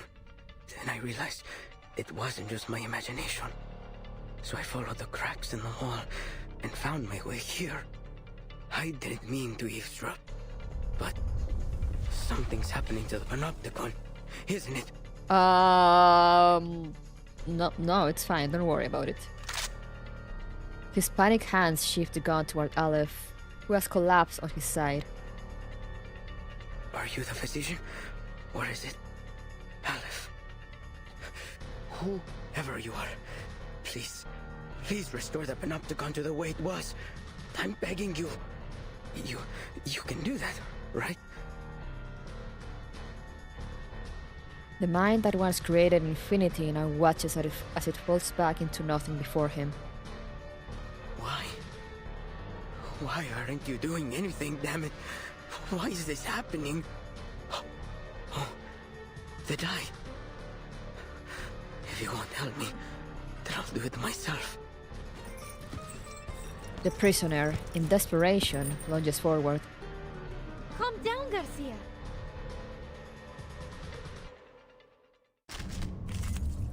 Calm down and we jump into a fight, I see. Do you feel ready to discuss it?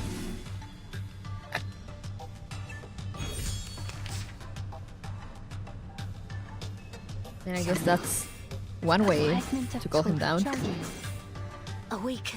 ¿Te calmas o te calmo? Realmente. Don't be afraid. Barrage. Shot tomate. What does he have? Oh, does he have a thing of like no damage the first turn?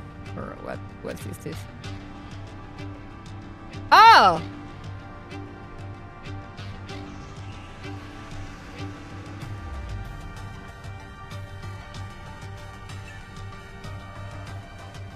I see. That's the other thing that he has. Take no damage in the first round. Okay, yeah.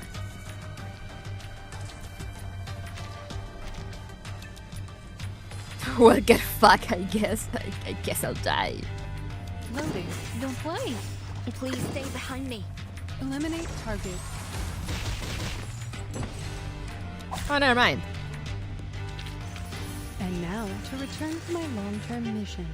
Rest. Oh my god, Lucy, the woman that you are.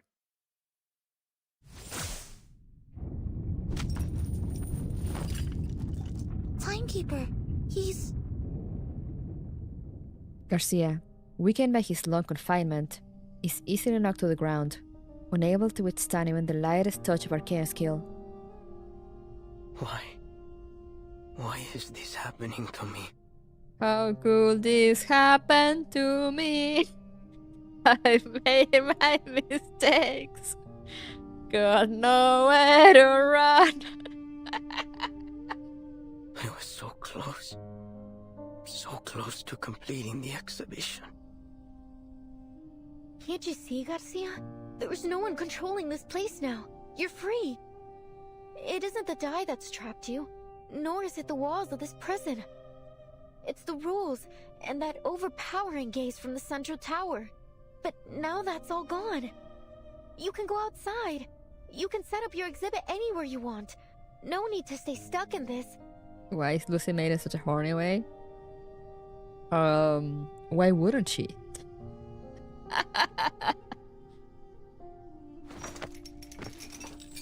Looking back on all that he has lost, the artist cuts her off.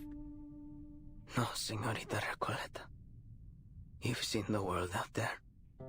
You know as well as I that there's nowhere else I can go but here. This is the only place in the world where I can hold my exhibit. And you've ruined it. You've ruined everything. This room's about to collapse. We've got to leave. Mr. Garcia, do you need a hand? I can take care of myself, thank you.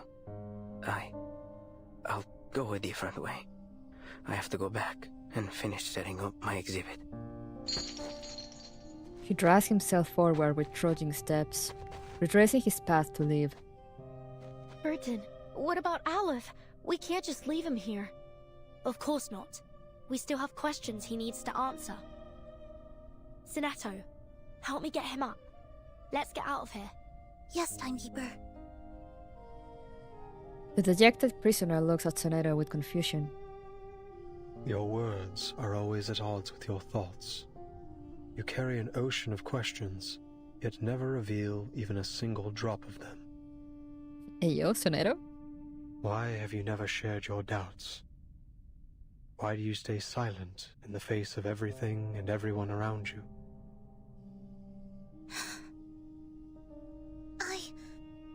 I believe in my duty. Do you though? Do you really? The prisoner shifts his gaze to the other Foundation investigator.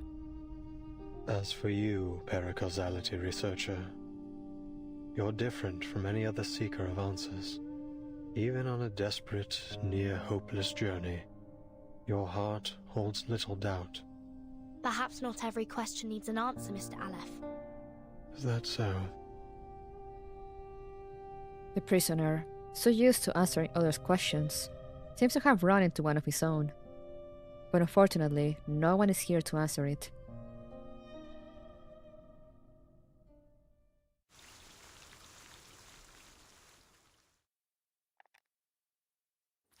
Damn, I love Bertin. Ooh, more narrator time. Ship of Fools. Look. It's sinking. Corpses float on the planks, and the fleeing prisoners are swimming toward the shore. Time to abandon ship. What ship? One that was exiled to a desolate corner of the ocean by the resplendent civilized world. It's both a prison and a sanitarium. Are any of your friends aboard? If so, you might find the following report a little offensive. Dregs of society. Human scum. These are the terms used to describe its eccentric passengers. Damn, okay. To be fair, they do lack discipline and independence. But that may well be a response to the heavy pain they've endured. Some theorists suggest that they're innocent victims, trapped in the confines between rationality and irrationality, defined and redefined by historians as they please. But let's ditch the theories and simplify things. The moment the shackled called madness was fastened around their necks, whether they were truly mentally ill or not, their lives were forever scarred. And now, the mad passengers are storming the shore. A favorable outcome, they're spreading their disease. Yeah, okay. But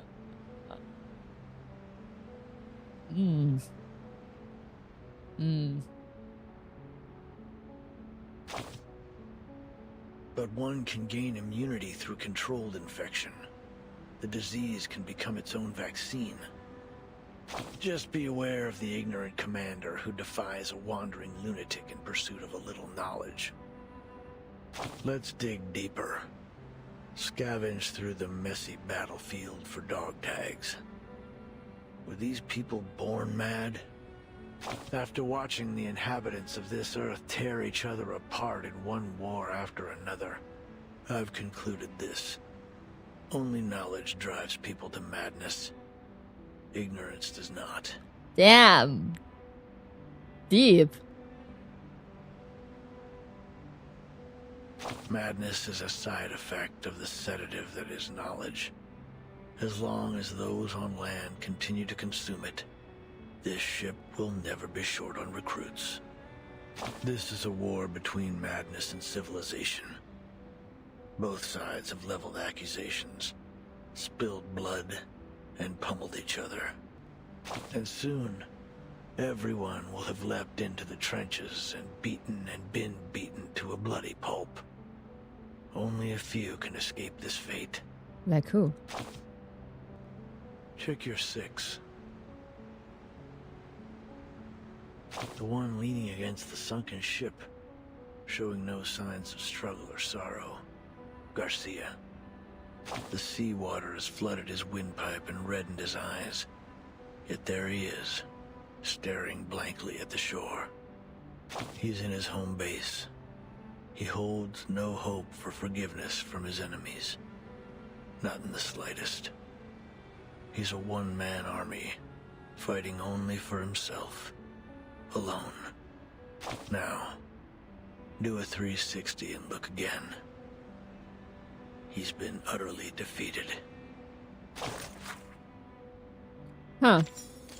I mean, he was, yeah, but... March 23rd, 4:13 p.m. Aspects of madness.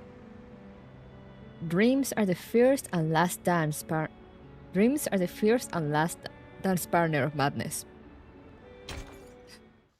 Sorry, I got something in my throat there. Dear Erd, why are you so interested in the panopticon of Kamala? Dear Mr. Aleph, whether as a doctor or a writer, I simply cannot turn a blind eye to the friction around me. Especially the discord and injustice I have witnessed here in Kamala. So, I would ask of you a question. Is there any way to resolve the endless conflicts in this place?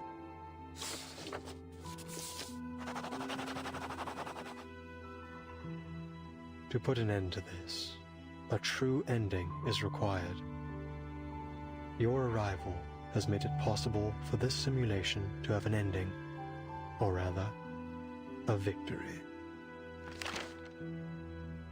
What do you mean by victory? I'd appreciate it if you could clarify in simple terms. If this victory comes at the cost of any inmate's life, I'm afraid I cannot accept it. I also have another question for you. If I leave, will the stories and conflicts here come to an end? Miss Grace of Manus Vindicte will grant you passage. But in any case, the cycle of history will continue to repeat itself in this prison, and in the entire world. The sins of humankind will not cease until veins turn to wires, flesh and bone to geometric shapes, and the world around us twists in the colors of an oil painting. I must say, your words have left me rather baffled. Fragments of the events you describe often appear in my dreams. Could it be that these things really happened? If that's the case, why can't I recall the details? Why am I left with only disconnected pieces? The madness in Kamala. These bizarre dreams. I must put an end to them. What have I forgotten? Has someone or something altered my memory? I can't shake the feeling that something crucial to me has been lost in the river of time. Some kind of duty, perhaps. What should I do? How can I recapture what I have lost? I won't answer a question that already has an answer. One given to you by the person who escorted you here and made you a promise. You're so close to the place where the truth lies. Think carefully. Why are you here? Why are you here? These letters we found have answered a great deal. But there's still something that isn't clear. Have they? What have they answered, Bertin? Tell me. Mr. Aleph, what exactly did the Manus promise Dr. Doras? An era. A chance for her to remember her duty. Oh. An era. You helped her leave the Panopticon in the end. Where did she go?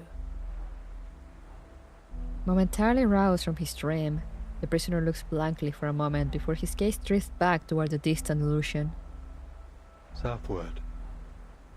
There, on the No Man's continent, Manus Vindictae is preparing to recreate the parable of the past and future. A glorious past and a glimmering future belonging to Arcanus. Dr. Doris is deeply connected to this particular parable. What exactly are the Manus planning to do in Antarctica? And why would Dr. Doris go there voluntarily?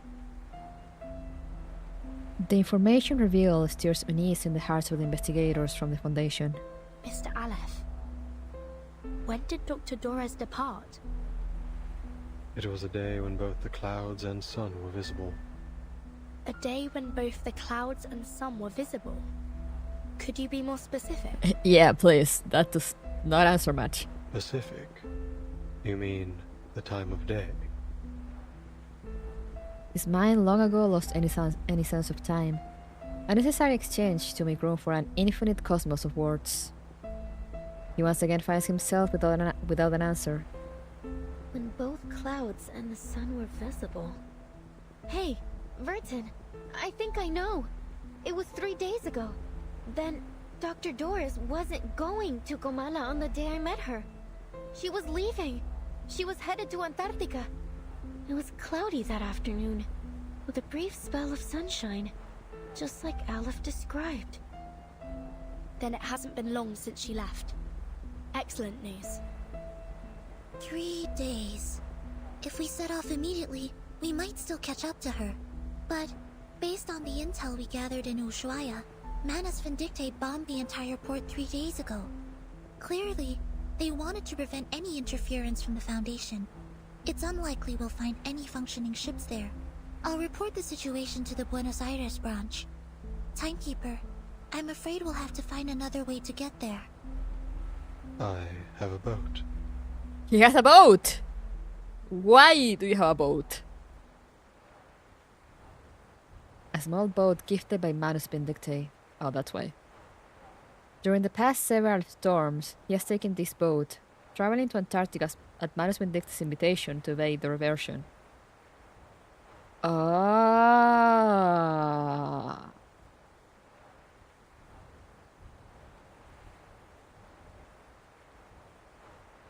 That's how he has survived the storms.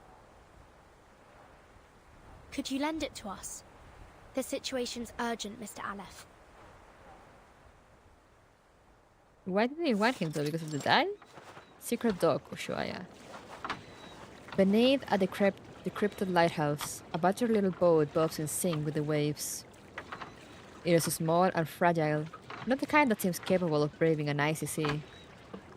This boat will automatically take you to McMurdo Port, the landing point Manus Vindictae established by the shores of the Ross Sea. Sonero eyes the boat with skepticism, rightfully distrusting this advisor of Manus Vindictae. This looks like Manus technology. Its arcane energy source is highly unstable. Timekeeper, I suggest we wait for support in Ushuaia. I don't usually agree with Soneto, but I have to admit, I don't have much confidence that a boat this small can actually make it to Antarctica. Mr. Aleph, do you know anything about Manus Vindictae's ritual? How far has it progressed? The ritual could begin at any moment. I believe that's why they left Kamala. Upon departure, one of their members, a woman named Grace, told me they would seal off the sea. Seal off the sea? Are we too late? If you wish to find Doris, you must follow the same path she took. The distant run of the raging waves fills their background like a repeating omen. I see. Mr. Aleph, members of the Foundation branch will arrive soon to evaluate your condition. I hope you'll answer their questions with the same patience you showed us. Thank you. Soneto, Let's go. Yes, timekeeper. As always, Sonero keeps any mission irrelevant queries to herself. The girls preparing to set sail turn to the young rider beside them. Thank you for your assistance too, Recoleta. Perhaps you'll consider joining the... A thunderous crash echoes from behind them. The sound of a collapsing building. What was that? It came from the panopticon. Did the entire thing just collapse?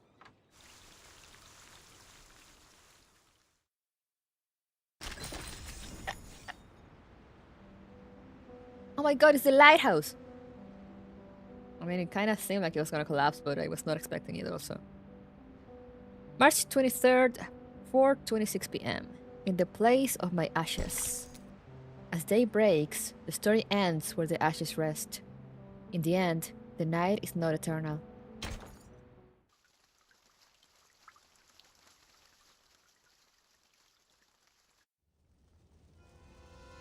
Oh, it did. Blazing flames reflecting their eyes, just like the name of this island might suggest. A winter night stands sentinel over a great conflagration as every brick of Comala prison crumbles and falls.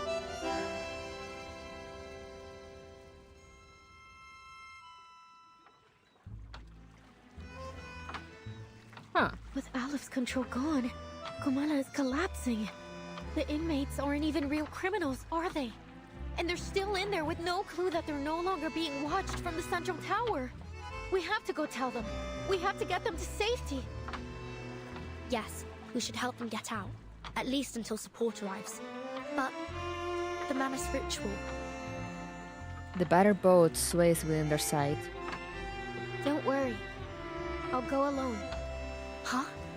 You should hurry. When this is all over, I'll write to you, my dear friend. During this journey together, our teamwork has been impeccable. So, you can trust me to do this. I'm not doing it just to help you or the organization you represent. I'm doing it because the inmates are my friends. Okay, I trust you. Take care of yourself, Recoleta. But if the storm truly is imminent, as Dr. Merlin said, then, Miss Recoleta, you... Sonero, more familiar than anyone with the Foundation's exhaustive regulations, has no ready answer. She knows that, in this era, before those arcanists who remain ignorant of the truth, she must watch her words. I don't quite understand what this storm is all about. But don't worry. A brand new adventure is the best thing that can happen to a writer. And I doubt it'll surpass the epic adventures we've shared over the past couple of days. I'm going to write everything, including the two of you, into my new novel. Then I'd like to be the first to read this new novel, if that's alright. Of course. Listen, I believe literature is like an endless, timeless river. So we'll meet again someday, somewhere. Probably in someone else's story. Who knows? Aww. She takes one last look at her new friends, feeling a longing as if they had known each other for decades. Then, without a backward glance, the girl sprints back to the burning ruins of the prison. Mis queridos amigos. There, off she goes!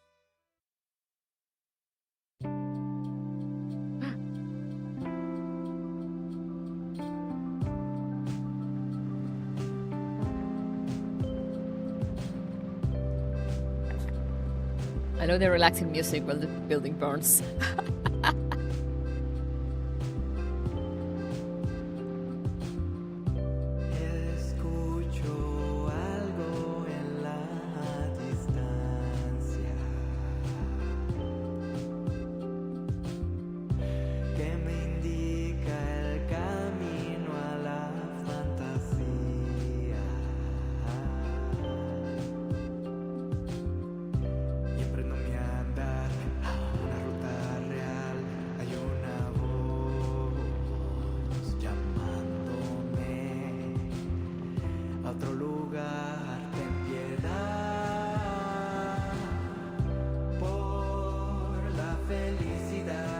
Where are they dancing?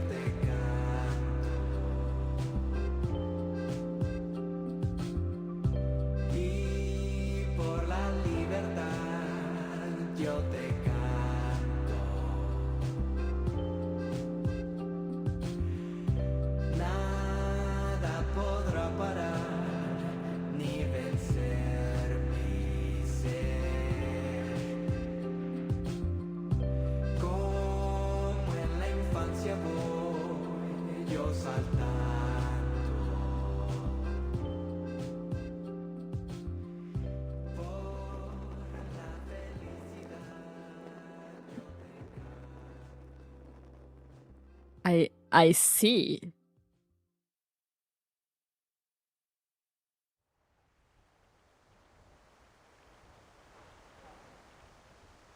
All the visitors depart one after another.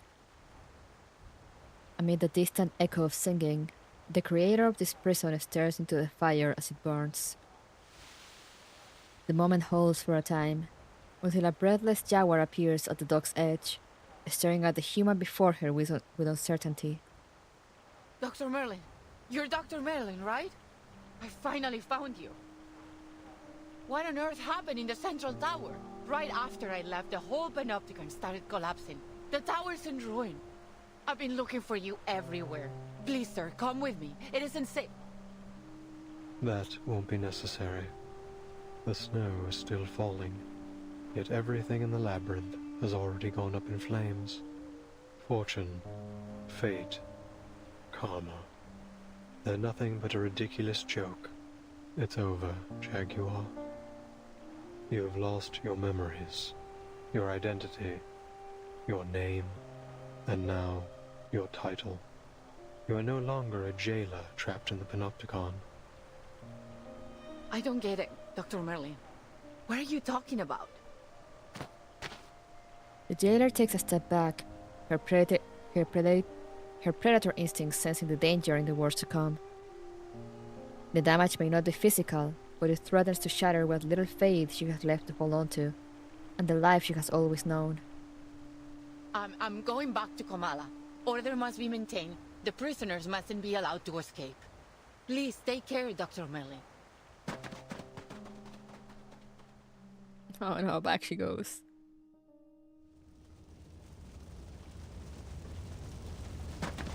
Nerves torn between panic and hesitation, the jailer at last turns toward the searing flames. Hey, you! Don't run off like that. It's dangerous. No one heeds her cries. One prisoner after another flees in terror, escaping the crumbling labyrinth.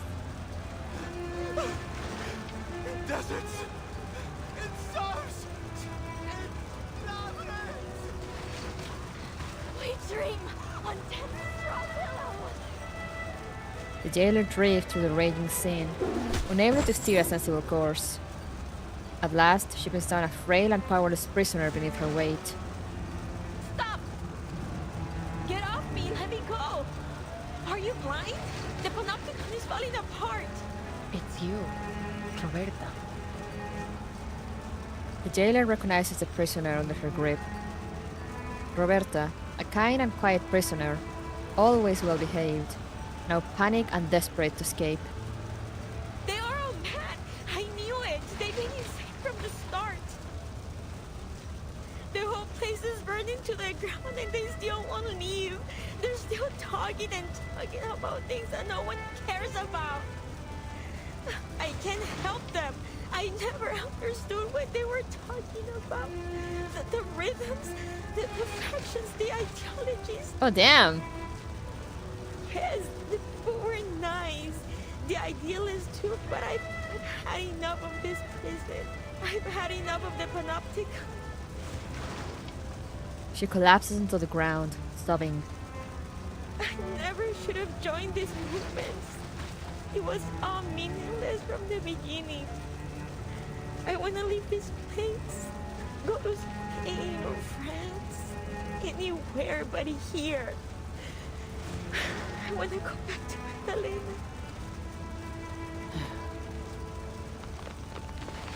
The jaguar releases her grip. Without a backward glance, Roberta leaves. The jailer steps back into the circular structure she knows as her only home.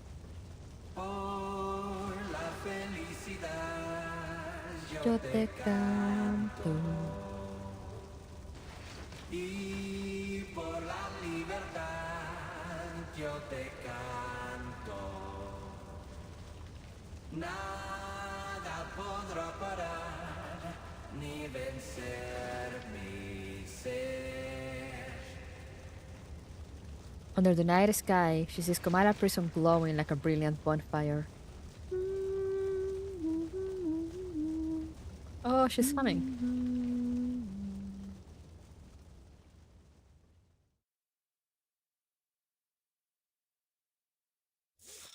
kind of want that song. Street Ushuaia. 3 days ago. But how does literature make you feel? As though I'm a kid looking through a kaleidoscope for the first time. Well, maybe that's not the best way to put it. Perhaps something a little more subtle. The young writer drowns in the vortex of words as the blind woman walks away. She walks silently toward Komala prison, arriving at the dock hidden between cliffs and reefs. There, the prisoner who answers all questions awaits her arrival. A ship sailing to an unfamiliar land. A parable of the past and future. An era that once existed and is yet to come. Is this the answer you've provided, Mr. Aleph? No, Erd. You will have to find this answer yourself. No one can help you with this. No one. I see. Thank you, Mr. Aleph. I will remember what you've told me.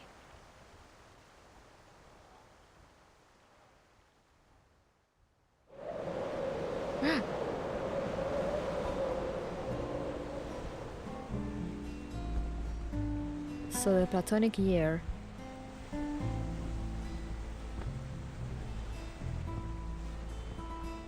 wears out new right and wrong.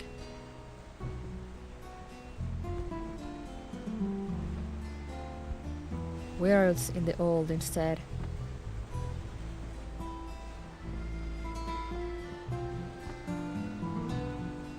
All men are dancers under tread.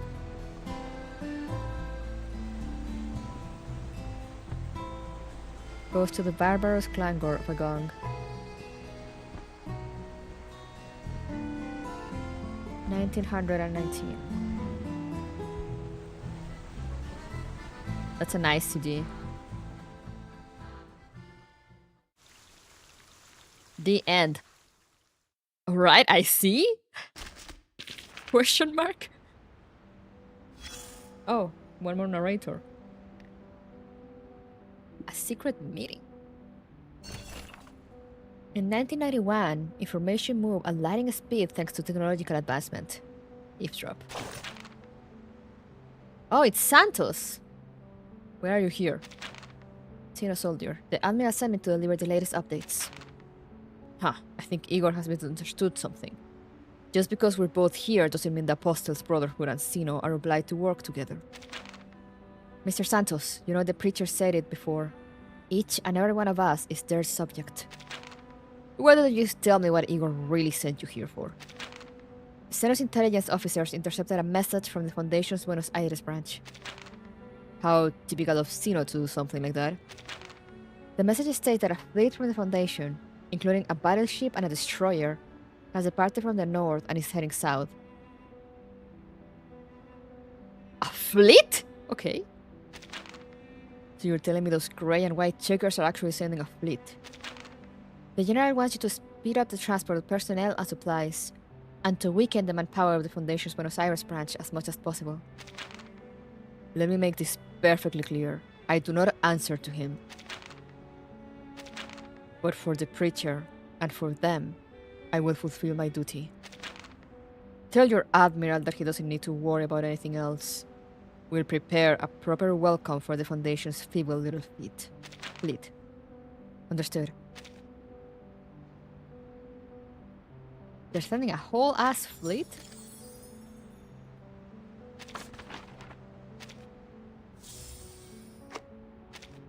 Just like that? Just like that! It is gone. Finished. Ended. Congratulations.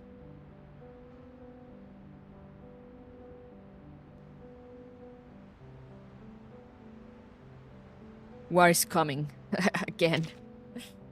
Yippee!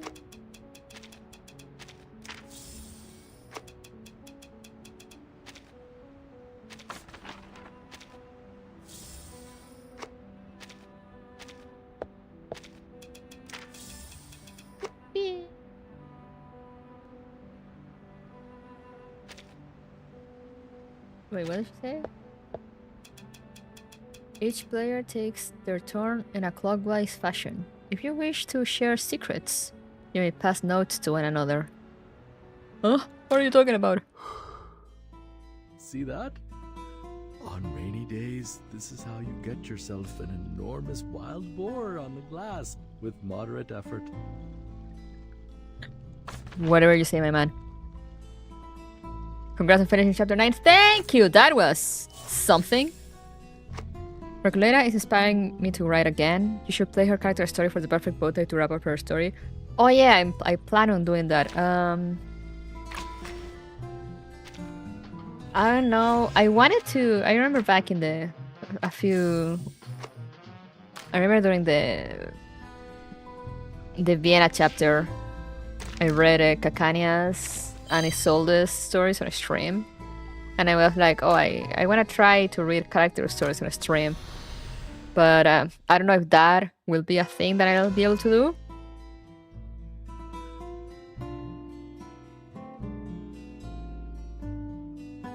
I guess I could try. I'll think about it. I started reading it already. But also I really want to go back to Expedition, so I don't know if I'll read it on a stream, but I always try to read this. Sometimes I don't have the time and I don't, but most of the time I try to read them. Ahí me voy a dormir. Buenas noches. Congrats on finishing la aventuriada de tu vida. Gracias, gracias. And thank you for the super chat.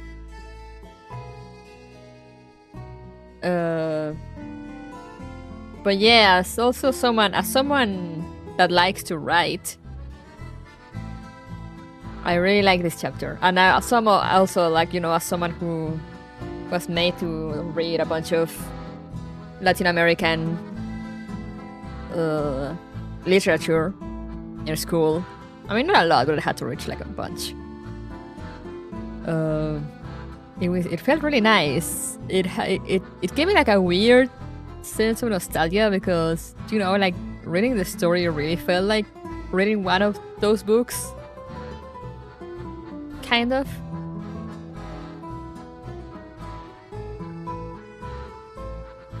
How many liters of Mad you drank? Not much probably. I didn't make one today because I was too lazy and I didn't want too much caffeine on my system.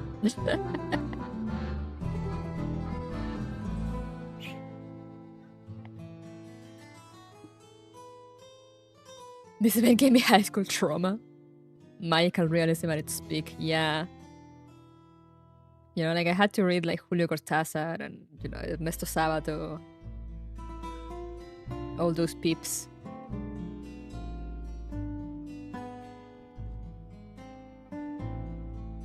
They literature to read over there. Where I'm from, we have Noli, Metanqueria, and El Filibusterismo.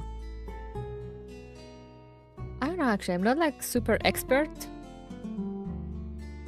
I just was, you know, it was one of those things when I had drunk all the caffeine instead. Goodbye to sleep. No!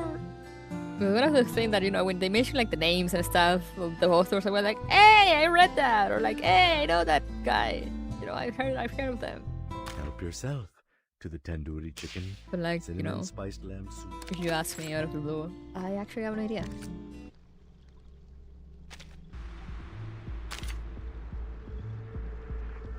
Just gonna go back to the chatting screen for a while to chat. We're done for the game for now. It's pretty late, so I'll see if I read Recoleta's story on a stream, but it's unlikely. Hakuya might though, so you might want to check him out. But yes, that if I had more time, I would. But I want to go back to Expedition. It's been what, like 2 weeks that I haven't played Expedition, and I'm feeling the withdrawal symptoms.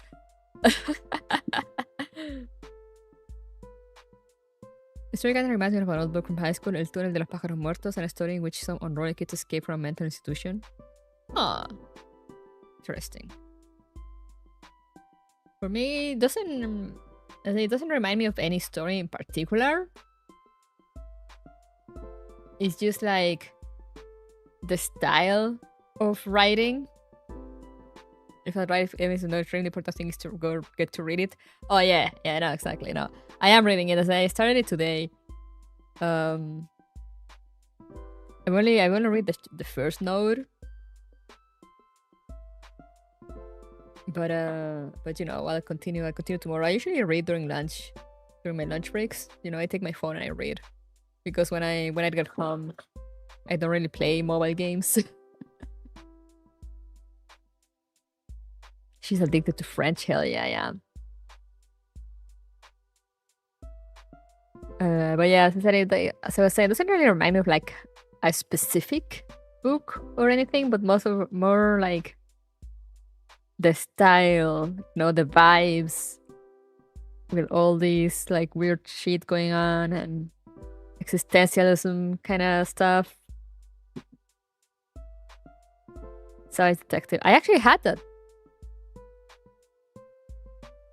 Is that the one we bought?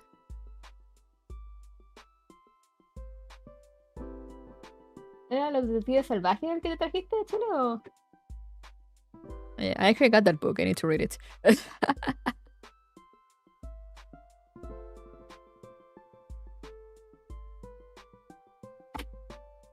Savage Detectives and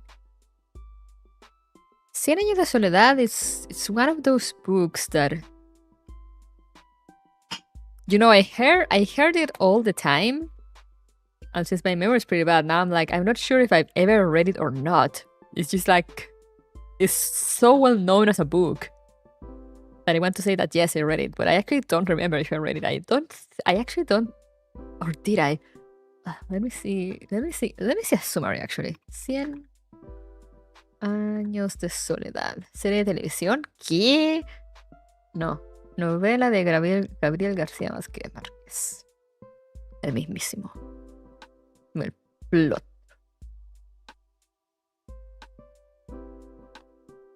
El libro se compone de 20 capítulos no titulados, en los cuales se narra una historia con una estructura no lineal, puesta con los acontecimientos del pueblo y la familia Buendía. Así como los nombres de los personajes se repiten una y otra vez, fusionando la fantasía con la realidad. En los 3 primeros capítulos se narra el éxodo de un grupo de familias y el establecimiento del pueblo de Macondo. Desde el capítulo 4 hasta el 16 se trata del desarrollo económico, político y social del pueblo, y los últimos 4 capítulos narran su decadencia.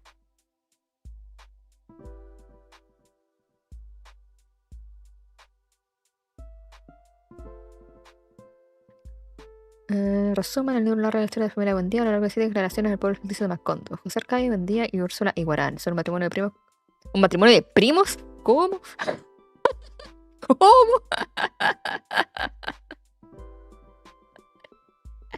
I see.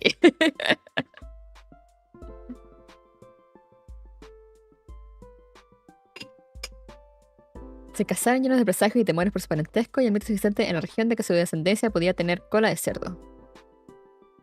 Sweet Home Santiago del Estero. En una pelea de gallos en la que resultó muerto el animal de Prudencio Aguilar, este analizó la ruta del grupo cerca de Buendía, dueño del vencedor, a ver si ese gallo le hace el favor a tu mujer.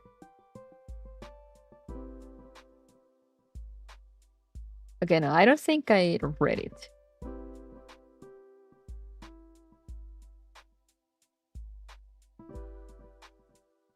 I don't think I've actually read it. Because this is not like ringing any bells.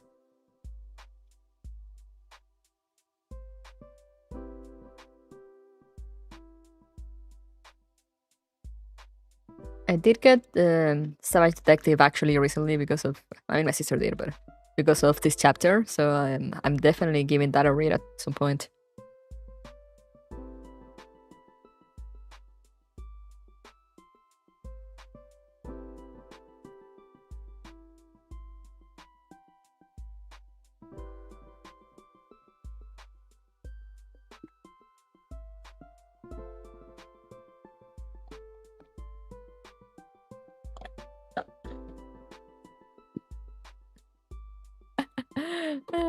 See how psych it is. Yeah, no, that was from what I read from the summary. That was something else.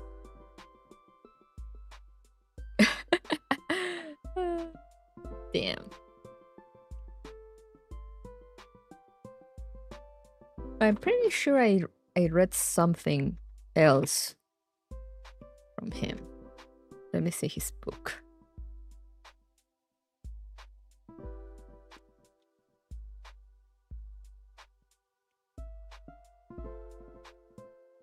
Gabriel García Márquez.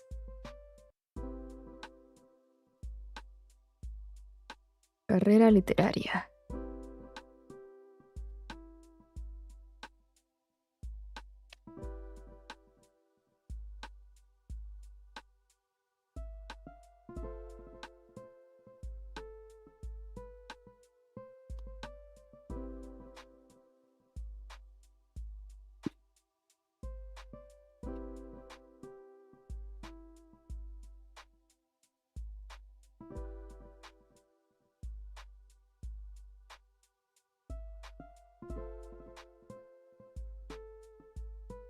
Did I actually not read anything from him?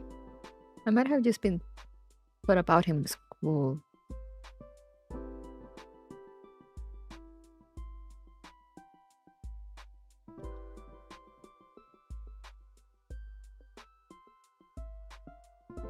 Rayuela, maybe?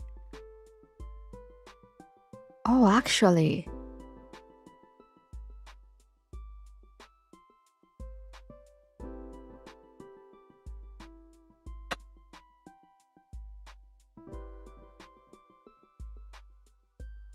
It doesn't have. It doesn't. It only because this Wikipedia only mentions like his.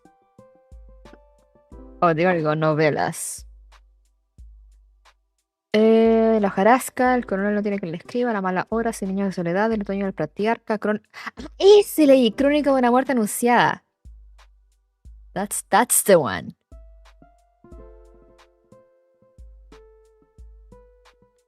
That's the one. Crónica de una muerte anunciada.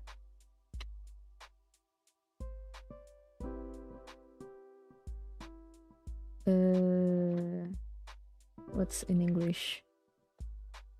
Chronicle of a Death Foretold. It tells, in the form of a pseudo-journalistic reconstruction, the story of the murder of Santiago Nazar by the Vicario twins. The book is a non-linear narrative told by an anonymous narrator and begins on the morning of Santiago Nazar's death.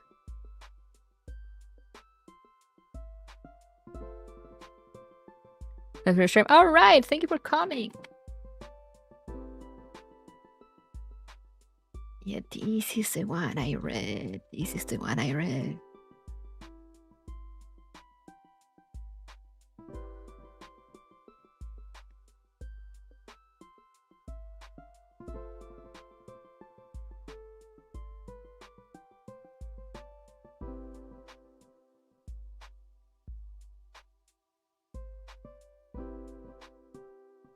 Less than 30 minutes. Oh, happy birthday! Well, happy almost birthday. Yippee!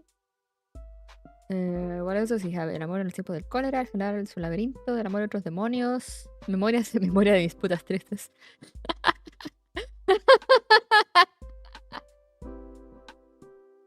En agosto nos vemos. 12 cuentos peregrinos, creo que igual lo leí. O me suena de algo.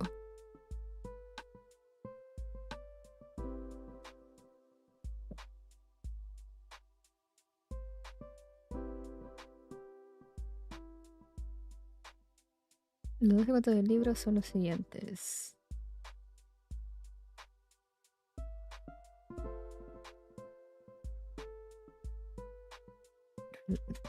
Relato de un náufrago.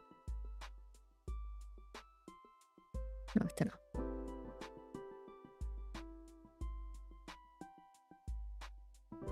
Periodismo. Memoria, discurso. Cine.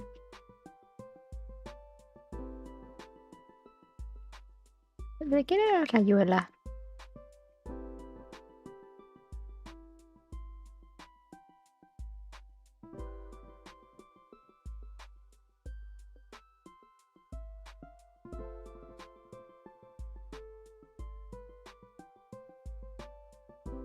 Ah, Rayuela de Cortázar. No, pero de Cortázar yo creo que leí otras cosas de Cortázar. ¿Qué leí de Cortázar? ¿Dónde están sus libros?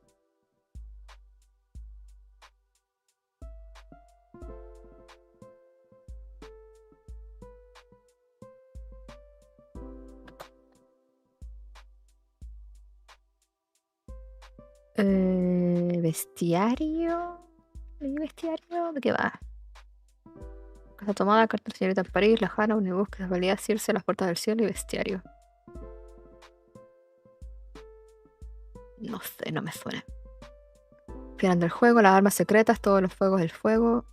Octaedro, alguien que anda por ahí, queremos tanta Glenda, Deshoras, La otra orilla. Los premios Rayuela. ¿De qué era Rayuela? Rayuela. Narra la historia de Horacio Oliveira y su relación con las magas. La historia pone en juego la subjetividad del lector y tiene múltiples finales. A esta obra suele llamársele antinovela, aunque el mismo Cortázar prefirió denominar la contranovela.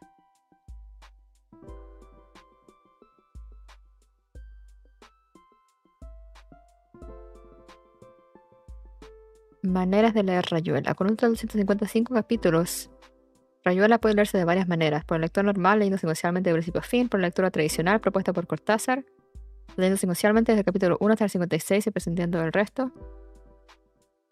Por el orden que el lector desee.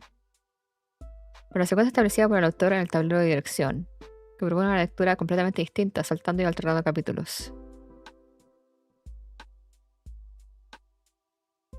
Oh, okay, I have not read this one, but I had heard of it.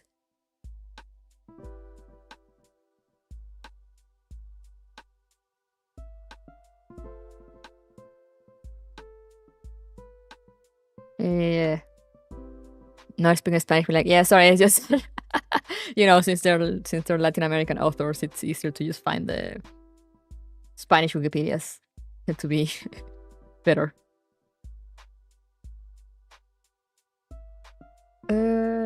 Libro de Manuel, Divertimento, el examen, historias de Cronopios y de Fama, son tal Lucas. La vuelta del día en 80 mundos.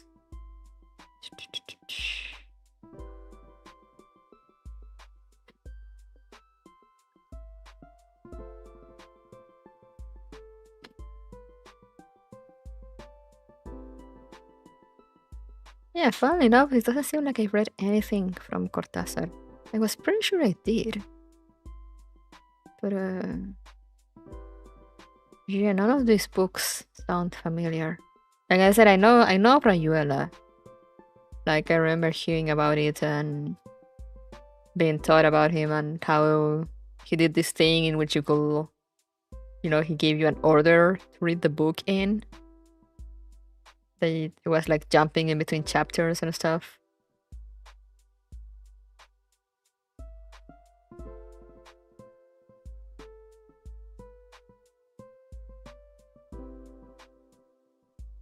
Yeah, you forget them since they're school assignments. Yeah.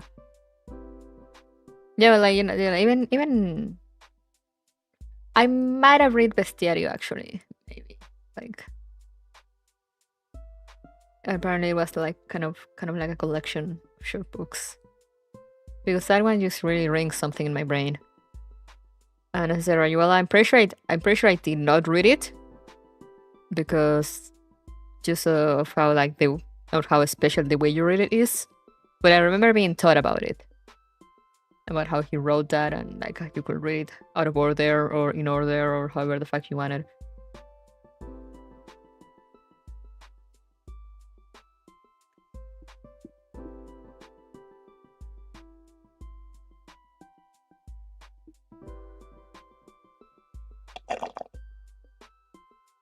But yeah, as I've said, I need to wake up extra early tomorrow. Martín Fierro. I don't think I've read anything by him.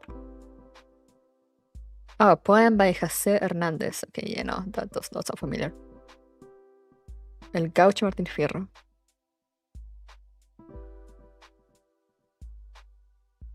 Huh, interesting. But yeah, as I said, I need to wake up extra early tomorrow, so I'm gonna cut this here. Thank you guys for coming. That was an experience. It's funny how it was like very, you know, it was kind of like its own thing in the prison and all that. And like in between, it had like reveals of like, oh yeah, by the way, like this happened and yeah, like you'll have to go to Antarctica. Have fun. So I guess we're going to Antarctica now. Yippee! But yeah, I gotta go tomorrow. I should be watching another movie with Hakuya on his channel. So yeah, stay tuned for the details. And then I'll see you guys here on the weekend for more Gears Frontline 1. Not 2-1. And as I said, if I manage to finish the event on Saturday, we'll do more Expedition on Sunday. If not, Expedition will be for next week. But for now, thank you guys so much for coming and making me company. Remember to stay safe, stay hydrated, take care of yourselves. And I'll see you all guys next time. Bye-bye.